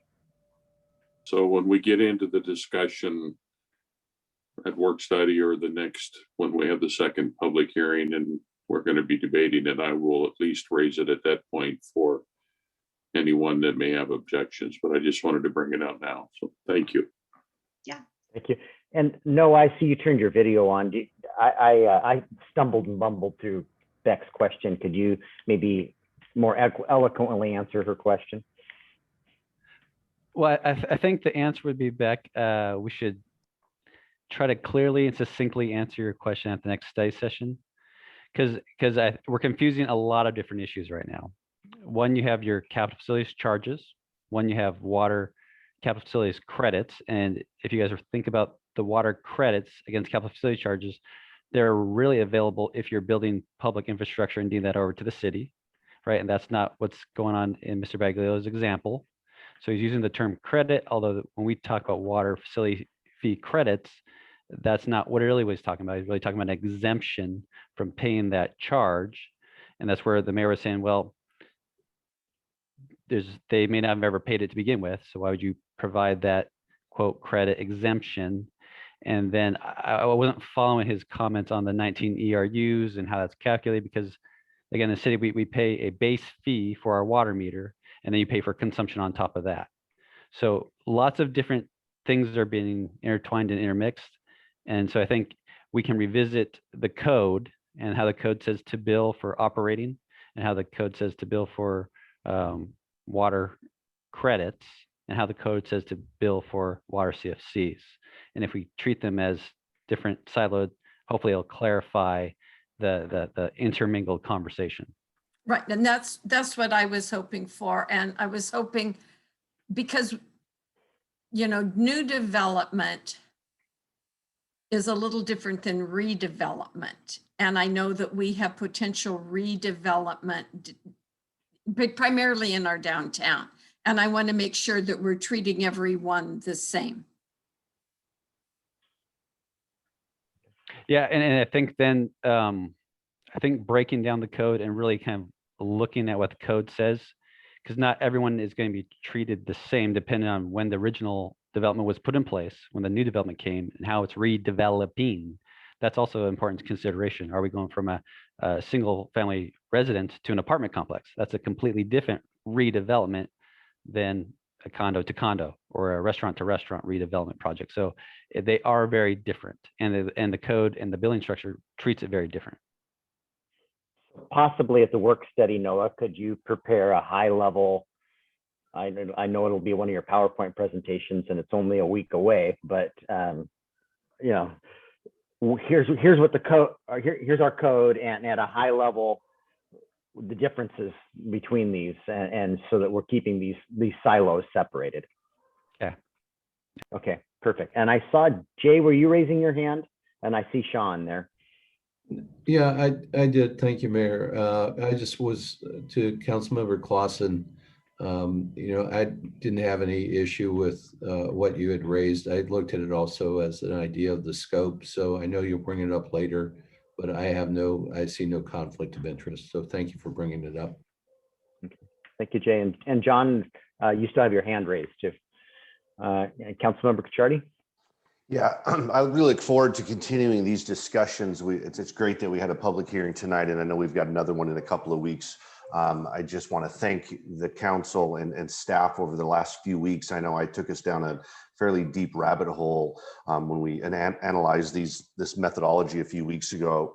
I felt like we were missing something, and as we all know, right, this mathematical formula with you know, what doesn't change is really our capital costs, and then really how we allocate that against existing ERUs and future ERUs. And I was really pleased with the work that's been done over the last few weeks, that option D came before us tonight, and that the public had an opportunity to look at that, because it is a drastic change, and I think a very beneficial change per ERU. And I look forward to continuing to debate this topic with new testimony this evening. This is one of the largest issues that's come in front of the council since I've been on this, and I know I'm paying close attention to it, as all of you are.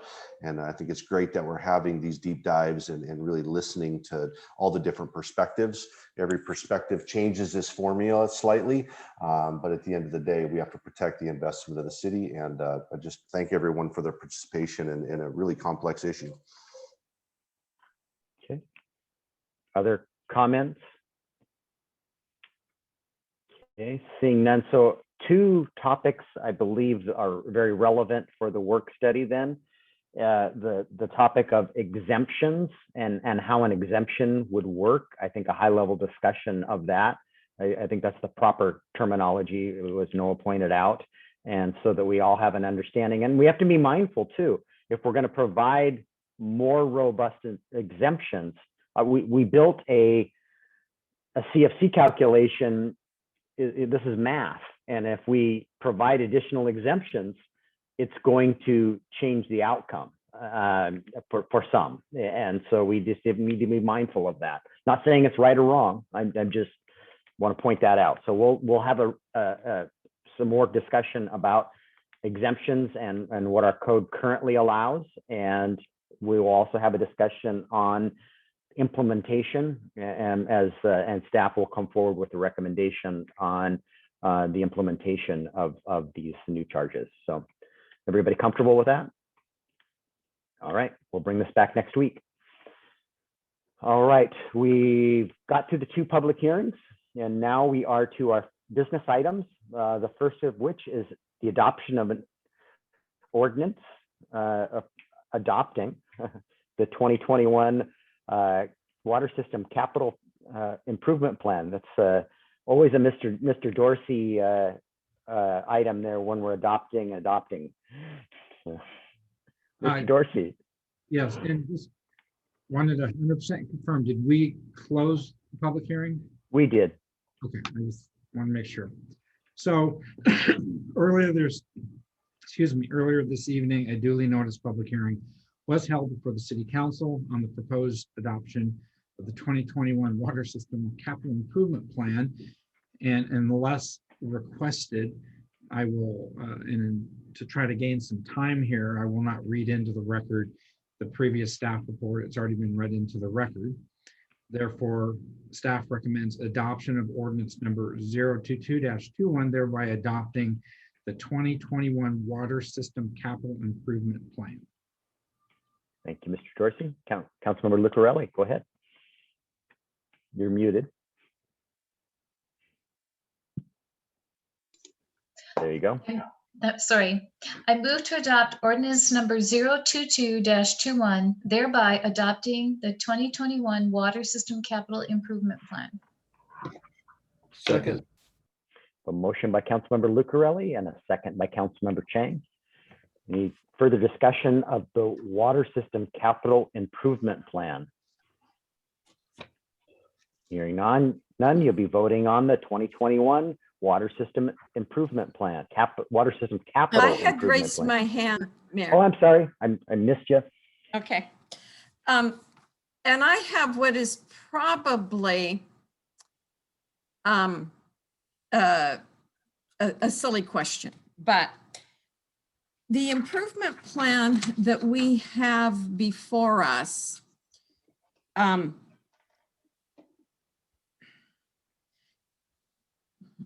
is this capacity for a certain number of ERUs?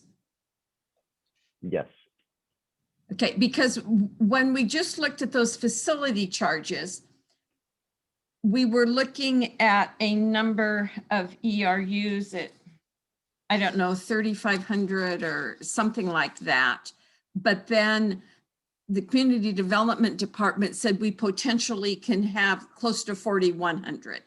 And so my question is, these improvements that we're talking about, these capital facilities, will serve us the 4,100 or a number or a greater number than that 3,500 ERUs? Also, yes. So the water is different than sewer. Sewer is one way, it's a one-way trip. Right. And where water, there are improvements like pump stations and pipes and reservoirs that can move water around the system. So it's a little blurrier, what a basin or area it serves. And so I'm going to defer to Mr. Dorsey here or Mr. Bond to answer this question better than I can. Yeah, I think you did pretty good, Mayor. I would say that a big wild card in the ERU conversation has to do with water rights and how many water rights we're actually going to get permits for as part of Foster. And so, yes, this will serve the entire denominator contingent on getting some water rights. And if we do really well in the Foster program and secure even more water rights, it would serve even more development. But this is really this is enough infrastructure to serve 10 years worth of growth at the approximately 4,200 ERU denominator that was presented. Okay, thank you. Thank you for your very eloquent answer. Other questions for Mr. Bond or Mr. Dorsey? Mr. Crocker, they were all involved in this. Go ahead, Councilmember Pichardi. Just a comment to add on to what Nick just said and to Beck's question too is right, you've got this CIP and then the CFC is a little bit, right? It's a byproduct of this mathematical formula that starts with the CIP, but it also, we need to take a realistic approach of how much development we're actually going to have over the next 10 years, right? And that's what drives the CFC. So while this can support additional ERUs potentially, what's realistic that we're actually going to collect to actually be able to fund this particular CIP over the next 10 years. So I think that's a very germane point. Right, and I just wanted to make sure that our capital facilities that we want to build will service all of our needs. Yeah. And remember that when you look at the actual water system capital improvement plan, you have that, $50.6 million list, but the CFC percentage is that calculus, using our attorney's favorite term, our calculus in then tying that into the ERUs that Nick is dealing with. Yeah. Remember on that list, some of the projects are replacing existing infrastructure and some of them are growth projects, and some of them are hybrid that have a split percentage. Right. And I think that makes it more complicated. Some of the testimony tonight about, and we'll get into this more next week with the idea of an exemption, you know, this chart that we're looking at right now kind of factors in some percentage of an exemption. We're only applying 65% of the total cost estimate to new growth, right? So it's a complicated discussion. It is a complex issue. Other comments or questions? Okay, hearing none, we will be voting on the 2021 Water System Capital Improvement Plan. All in favor, please say aye. Aye. Aye. Anyone opposed? Hearing none, the plan is approved. We're on to item B, adoption of an ordinance approving revisions to Port Orchard Municipal Code, Chapter 20.132, Sign Code. Mr. Bond.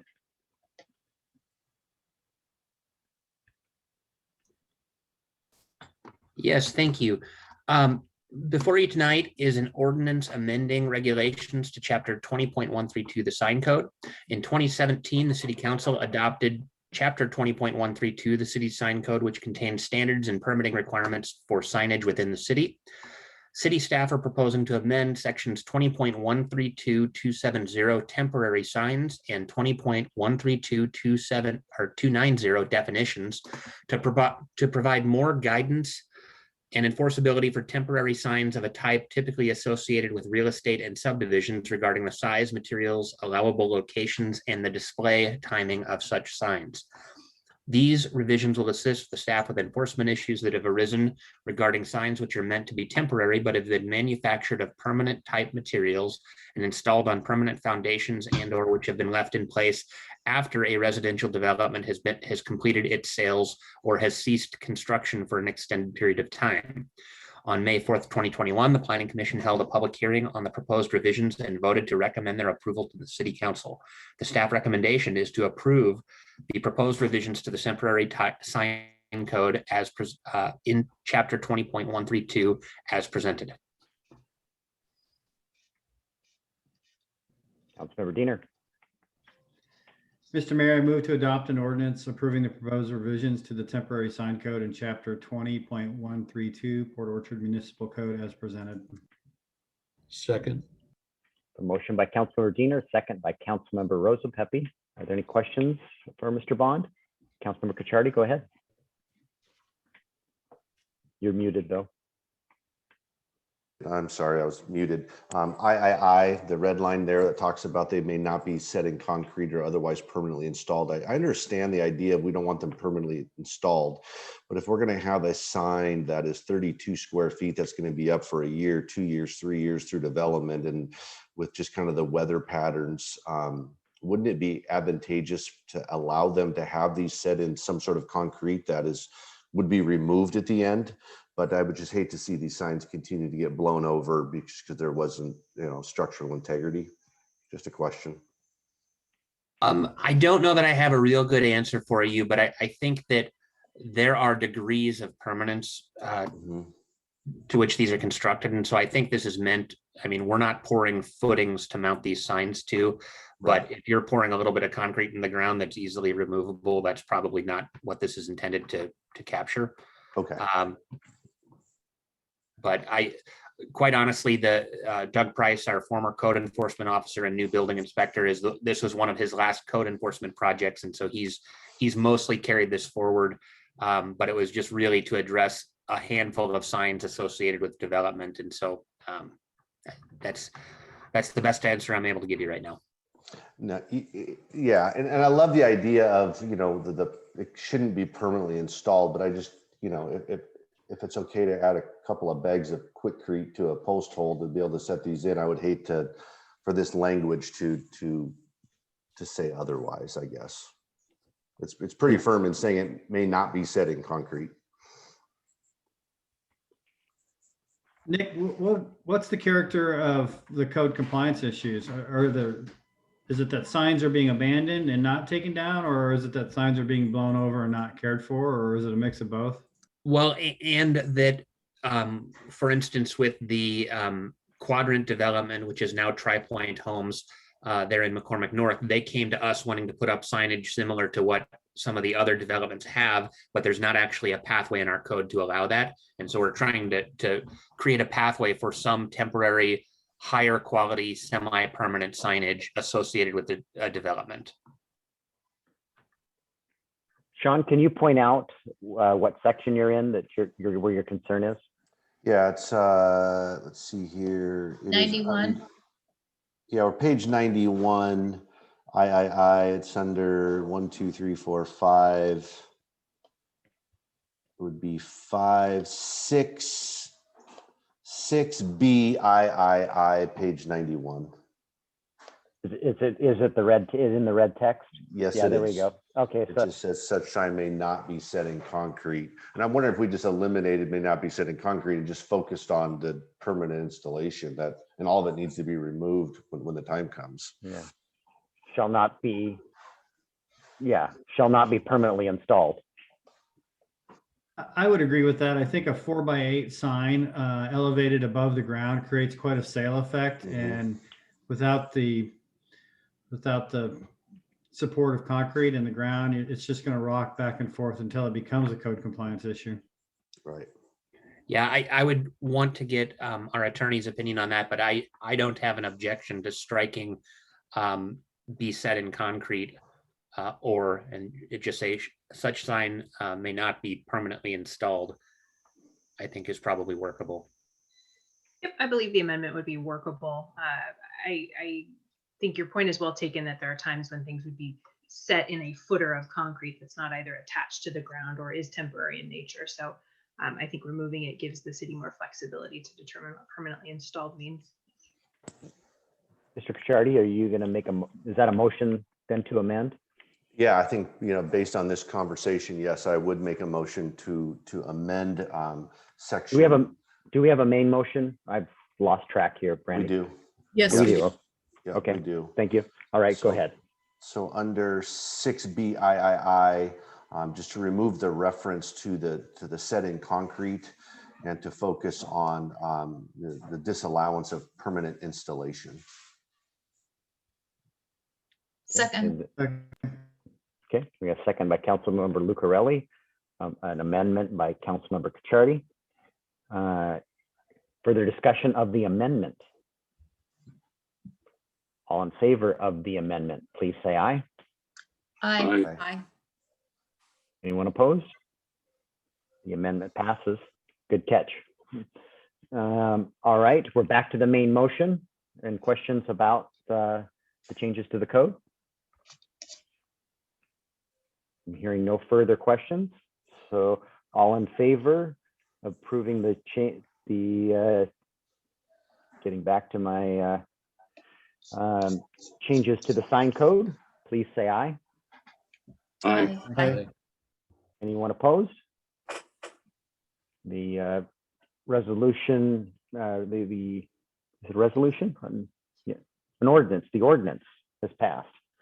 Modifications to the ordinance have passed.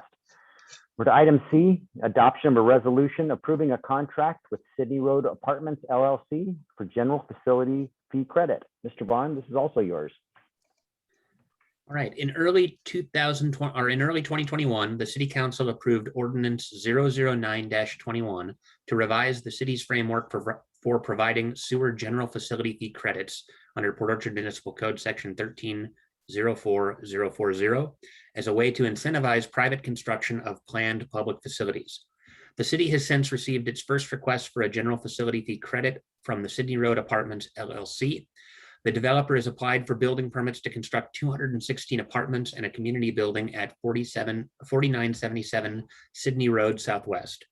To construct apartments at this location, the city's planned Ruby Creek North Lift Station is required in order to provide sanitary sewer service.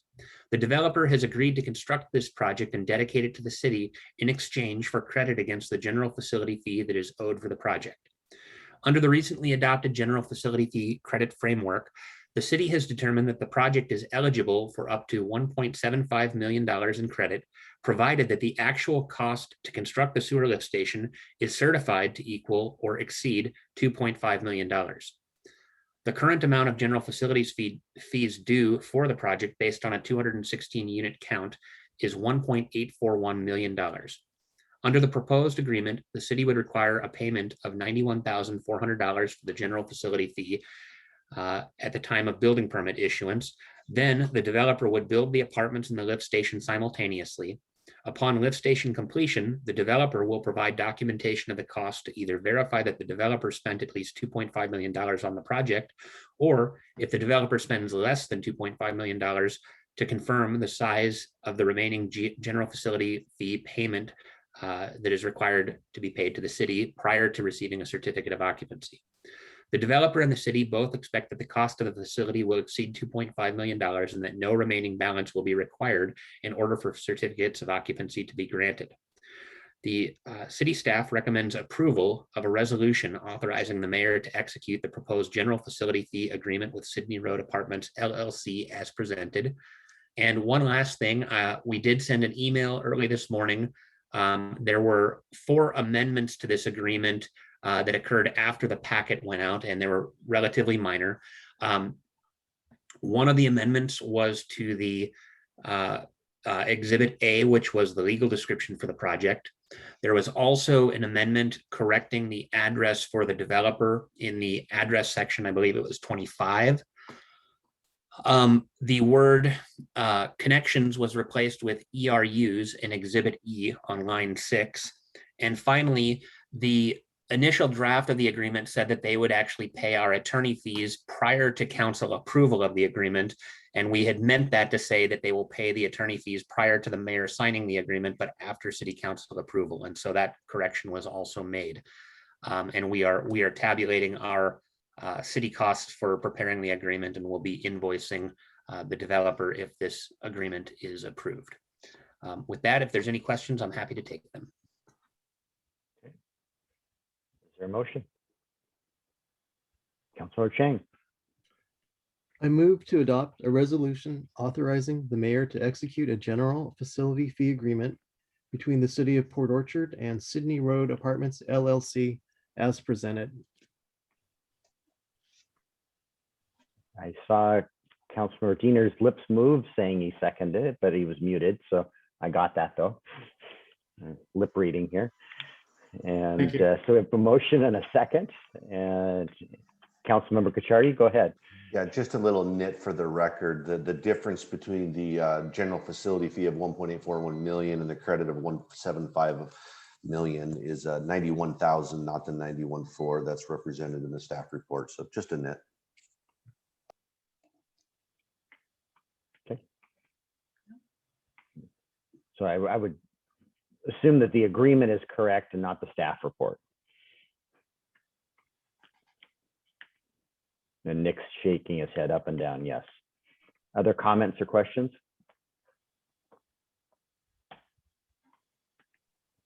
Councilor Clausen? No, I'm just unmuting myself. Thank you. All right, no problem. With that, you'll be voting on a contract approving the general facilities charge fee credits for the Sydney Road Apartments. All Before you vote, it is 91,400. I believe actually the 1.84 million, I believe it was supposed to be 1.841,400 was the correct amount there. So the agreement does refer to the $91,400. But Sean, check Exhibit E. I'm looking at it now. I'm just trying to find that number. I just wanted to make sure that everything was synced up. Right. I think the intention is correct. Just want to make sure the numbers were correct. And page 104 of the agreement as well. So the agreement as presented is correct. Okay. That you're voting on. Correct, Mr. Bond? Yep. Yes, that's correct. I see it now. Thank you. Yep, perfect. Good catch. All right, with that, we're about ready to vote on the Capital Facilities fee credit for the Sydney Road Apartments. All in favor, please say aye. Aye. Aye. Anyone opposed?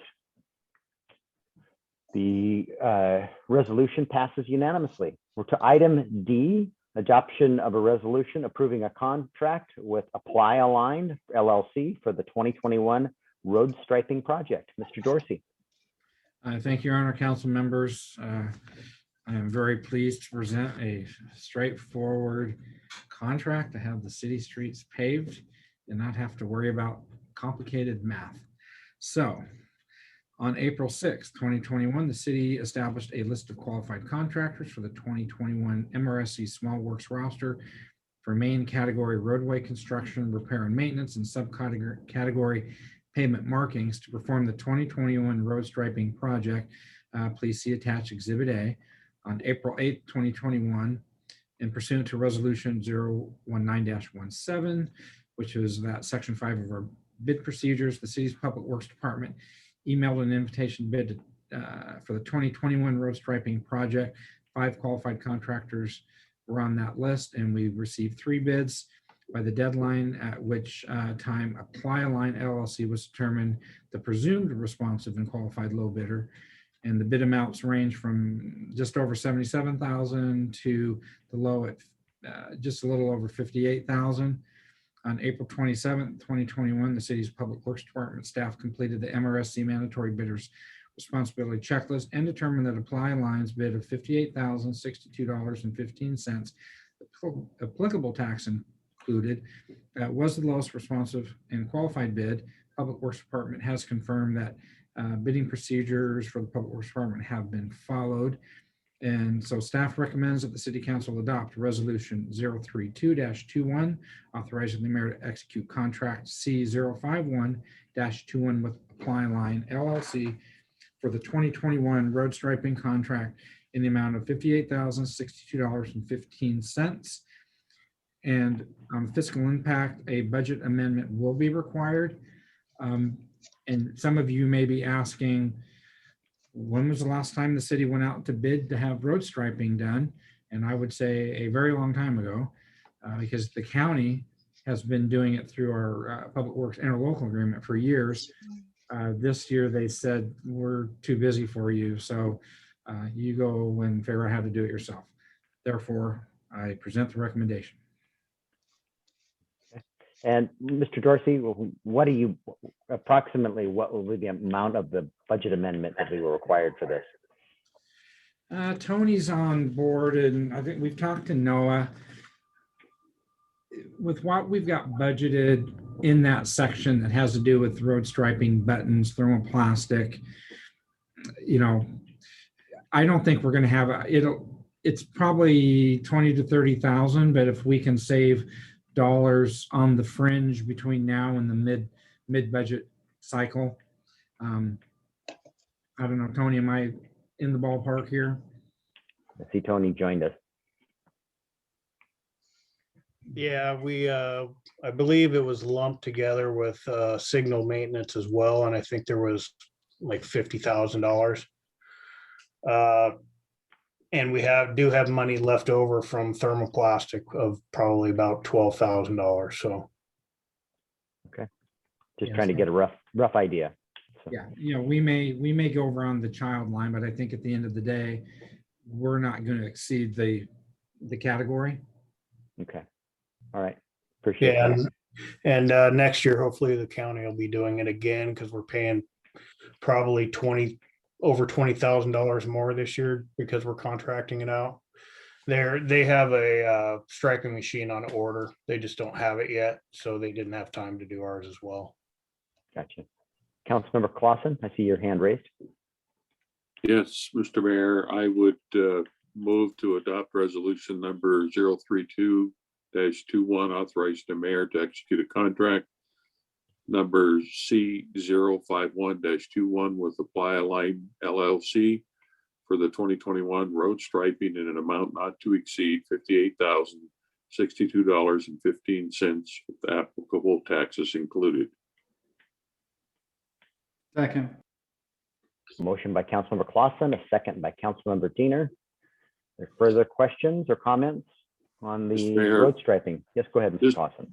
Just a quick question. Have we already started working with these folks? I noticed that they were at Sydney and Tremont this morning. So, No, that's the thermoplasty. This is that which is a separate contract I with a see. different company. This is the striping down the middle of the road versus the turn arrows and the stop bars.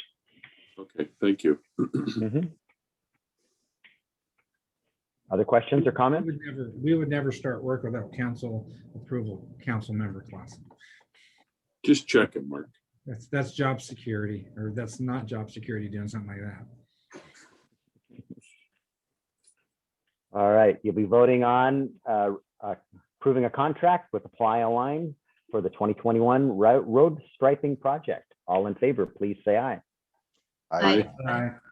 Anyone opposed? Hearing none, we can go stripe roads now, Mark. All right, we're to item E, approval of the April 20th council work study meeting minutes. Is there a motion to approve?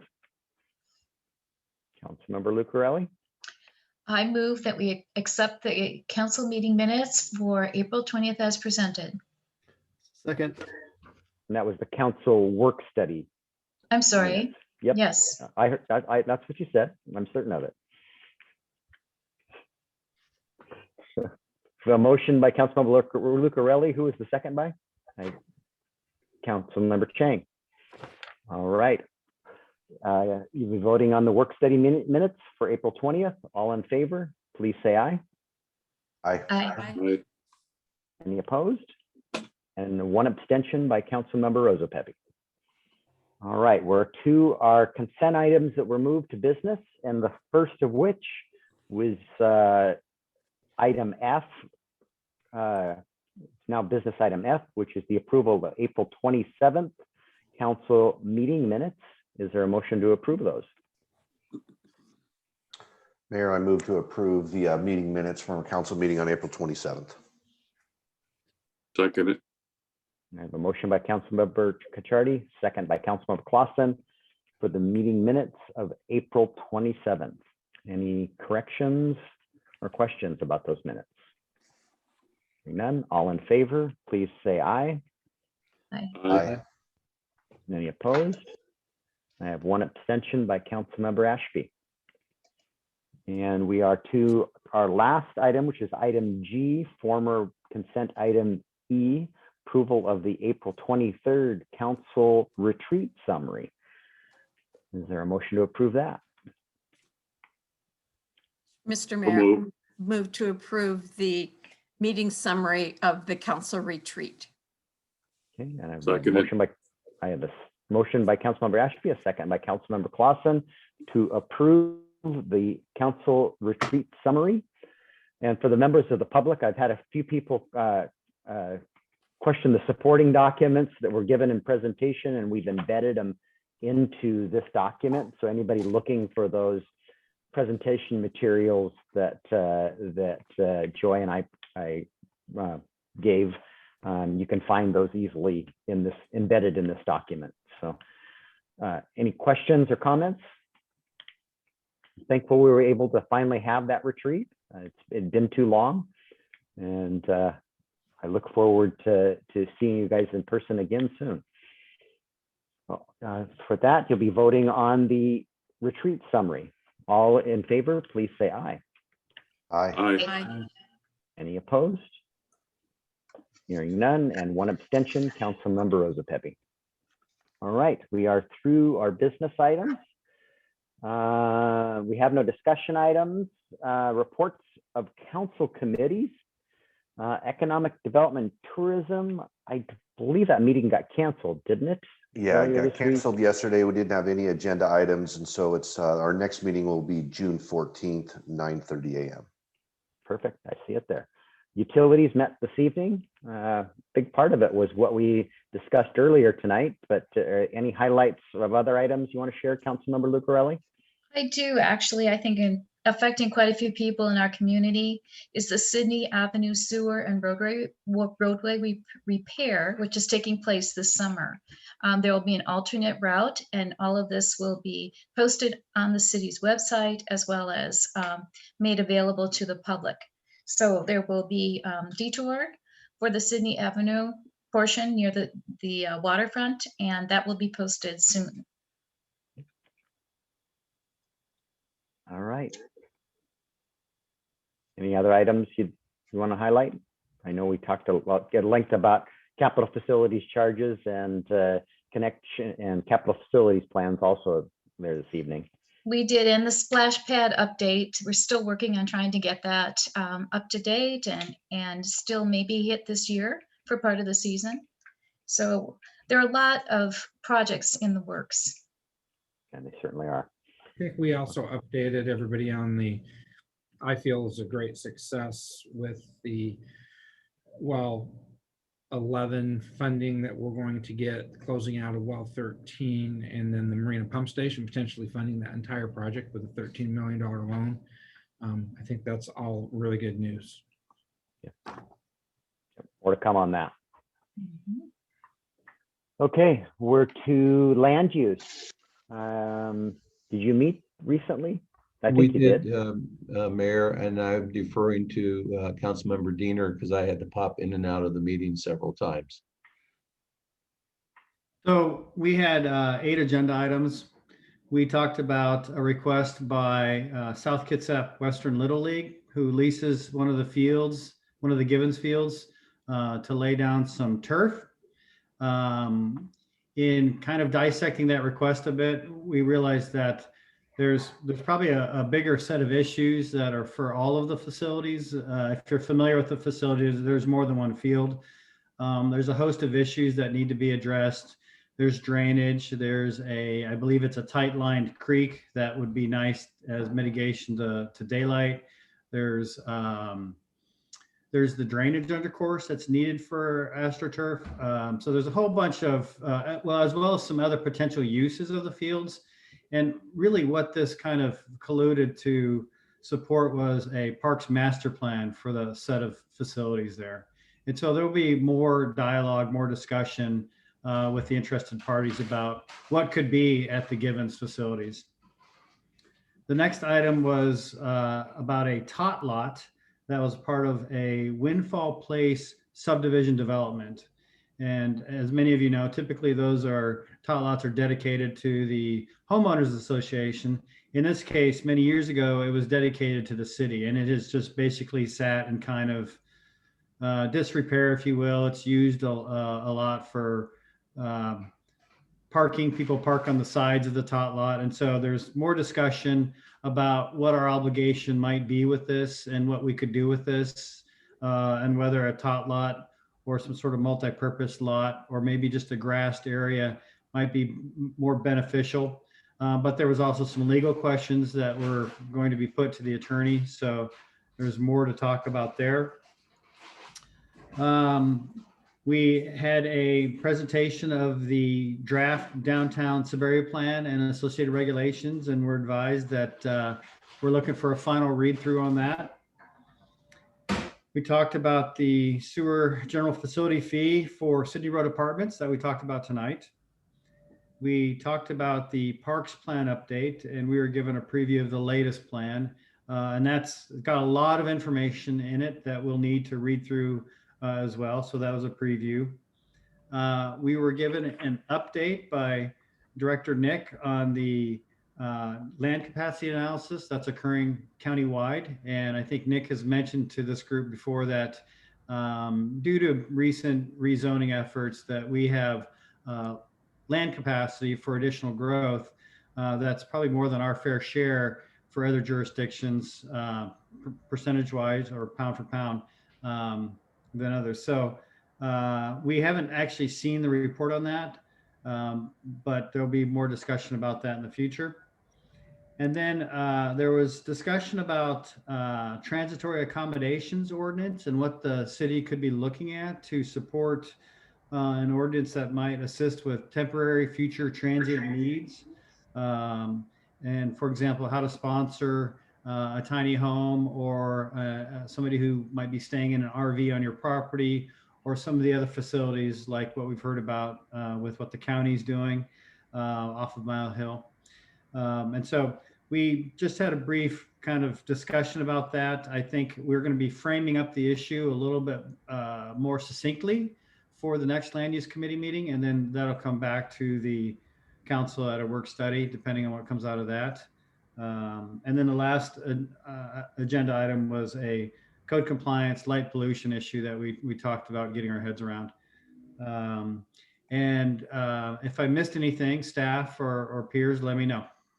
Any questions? Thank you, Fred. Thank you for your report. Okay, next committee is Chimes and Lights. Anything to report there, Cindy? Not until next month. Okay. Finance Committee meets next week. So there isn't a report there. And Transportation meets on the 25th. So they gave a presentation or a report at our last meeting. Sewer Advisory is May 19th. So that's coming up next week. And looks like Lodging Tax is going to meet in October. And Councilor Ashby, do you have anything for outside agencies to report? Yes, I will report on the KRCC Executive Board meeting last week. We had a work study session on the draft updates to the CPPs. And most of the elements within the CPPs had a consensus, and we have put those out for public comment until I believe it's May 21st. And then but we did remove one element, and that was element D, the rural areas element.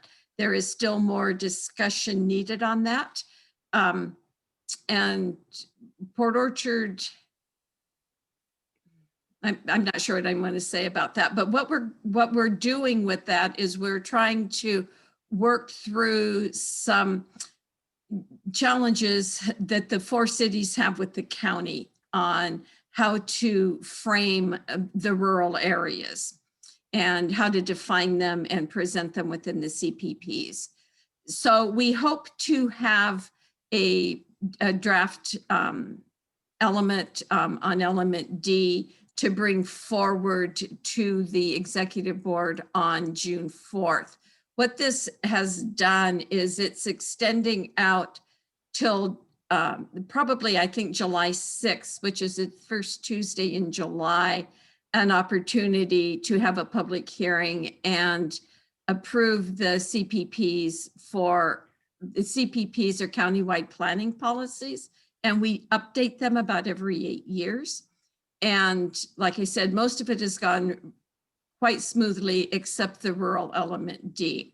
And we anticipate having a public hearing on that in July so that we can do all the elements at once and moving it forward to the county for their ratification. They have a process that includes a public hearing, and then the county commissioners would ratify it.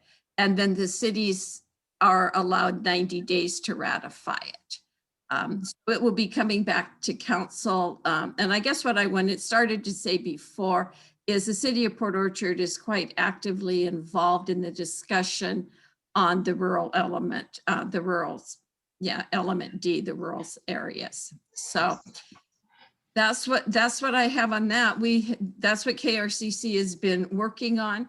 We will soon be going into the transportation project selection criteria for the federal funding, federal transportation funding competition that will be taking place next year. We will start working on that this fall as soon as we complete the update of the CPPs.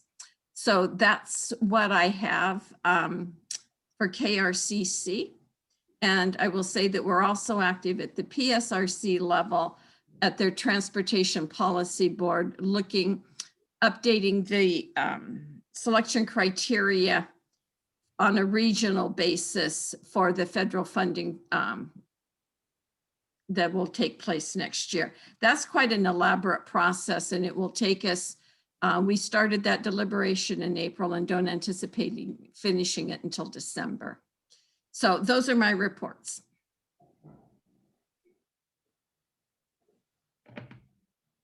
Oops. You're muted, I was, Mayor. yep, I do it too. So I was trying to prevent the feedback. So thank you, Councilmember Ashby. And to my mayor's report, it's very brief. I know that'll make you happy. And I just want you to be aware that Kitsap 911 board recently, this has passed a resolution to raise the sales tax from 1/10 to 0.2% to pay for a new countywide communication system, and take and this will also benefit the city of Port Orchard and other local governments, the called MCTs, which are the mobile, the computers that the police officers carry in their police cars, and they currently come out of our budget, and they're replaced every, I believe, 4 years to the tune of about $400,000. The total package for the new communication system is $41 million and involves additional radio towers. And it will head to the county commissioners, who have to pass a resolution, then put it on the November ballot. And so I just wanted to share that with you before you read that in the newspaper or saw it on the ballot. And we also recently interviewed for a new executive director for Housing Kitsap. We've selected someone, and she will start in middle of June, and we can't wait for her to come to the agency. So that is my mayor's report. Very brief this evening. So with that, we've got department heads. Mr. Bond, I think you've got something to share. Yes, well, I have a few things to share, but it sounds like you had something specific you wanted me to mention, and so hopefully I'll get it right. Okay. My first announcement piggybacks on what Councilmember Diener presented for the Land Use Committee. I just emailed all of you a link to the final draft of the downtown sub-area plan, as well as the development regulations that will implement the sub-area plan. And so that will be coming to you to work study next week, and hopefully for final adoption on the 25th. And so I just wanted to send you a link to those documents so that you could get a head start on thumbing through that information. Also, because we are wrapping up one sub-area plan, we are also starting another. The McCormick communities actually held a community meeting about a week and a half ago, and some of my staff attended that meeting just to observe, and they had a pretty engaging discussion with the community about developing the urban village concept center just north of Old Clifton at the intersection of Campus Parkway. And so the city is working on a community survey that it will be putting out, and you'll be seeing that released here in the near future if all goes well. And our goal is to have a presentation on the sub-area plan to the Planning Commission at our June Planning Commission meeting.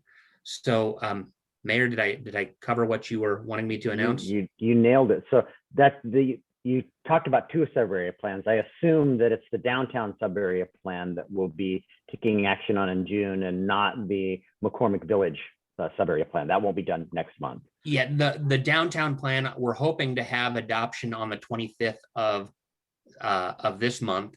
The McCormick Village plan probably won't be finished until the end of summer. Okay, thank you for your report. Councilmember Cacciardi or Rosa Pepe, were you able to make that at all, or hear any feedback? Okay, I was just curious. How well attended was it, Nick? I think they had over 50 attendees from the community there, plus 3 planners. Wonderful. That's a great turnout. Okay, Mr. Dorsey, do you have anything else, anything to report this evening? Okay, all right. Mr. Crocker? Nothing else to report tonight, thank you. Okay, and Clerk Reinerson? Good evening, Council, Mayor. I have nothing to report either. Okay. And City Attorney Archer, do you have anything you'd like to share with us tonight? The Department of Treasury recently issued, I believe yesterday, guidance on the use of the American Rescue Plan Act funds that have been allocated to the city. So I just wanted to report that I look forward to working with staff to spend that money on behalf of the city. Yeah, we got some bad news today too on that, that they gave everybody a haircut and we got 11% haircut. So AWC is working hard to get our funding restored, but it wasn't good news what we got today. So yeah, we got great news yesterday. Here are the rules. And then today, oh, by the way, you're getting less money. Oh, so, sorry for raising the issue then. All right. Well, you know, it's still it was almost 3.2 and it's still $2.8 million. So it's all still good news. We'd rather have 3.2 million. All right. I don't have any other reports. We're to our second citizen comment period for anything the public wishes to address the council on. Is there anyone just raise your hand if you'd like to address the council, and you'll be given 3 minutes. So Brandy, is there anyone wishing to address the council this evening? I have a couple people in the audience and no one has raised their hand. Okay, so if no one's raised their hand, we will close the second citizen comment period. And we don't have an executive session. And is there anything for the good of the order? Councilman Rosapepe. Mayor, I just was curious when we were looking at possibly having meetings in person. I saw your note about opening City Hall here, I think June 7th, if I read that right. And I was just curious what your thoughts are. Well, they are your meetings, so we'll accommodate you guys. But my plan, provided the code of aid numbers start to get better, is to open the common areas of City Hall and not have. We've got plexiglass guards just like all the retail establishments do, and so we'll be bringing more staff back from teleworking to working in the office, and have those folks potentially have public interaction in person in the common areas next month. So it's really, maybe we want to add that as a discussion item next week at the work study. I appreciate it.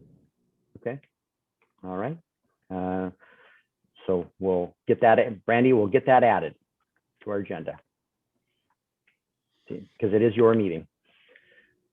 All right. With that, anything else for the good of the order? All right. Well, meeting stands adjourned. Good night, everyone. Bye.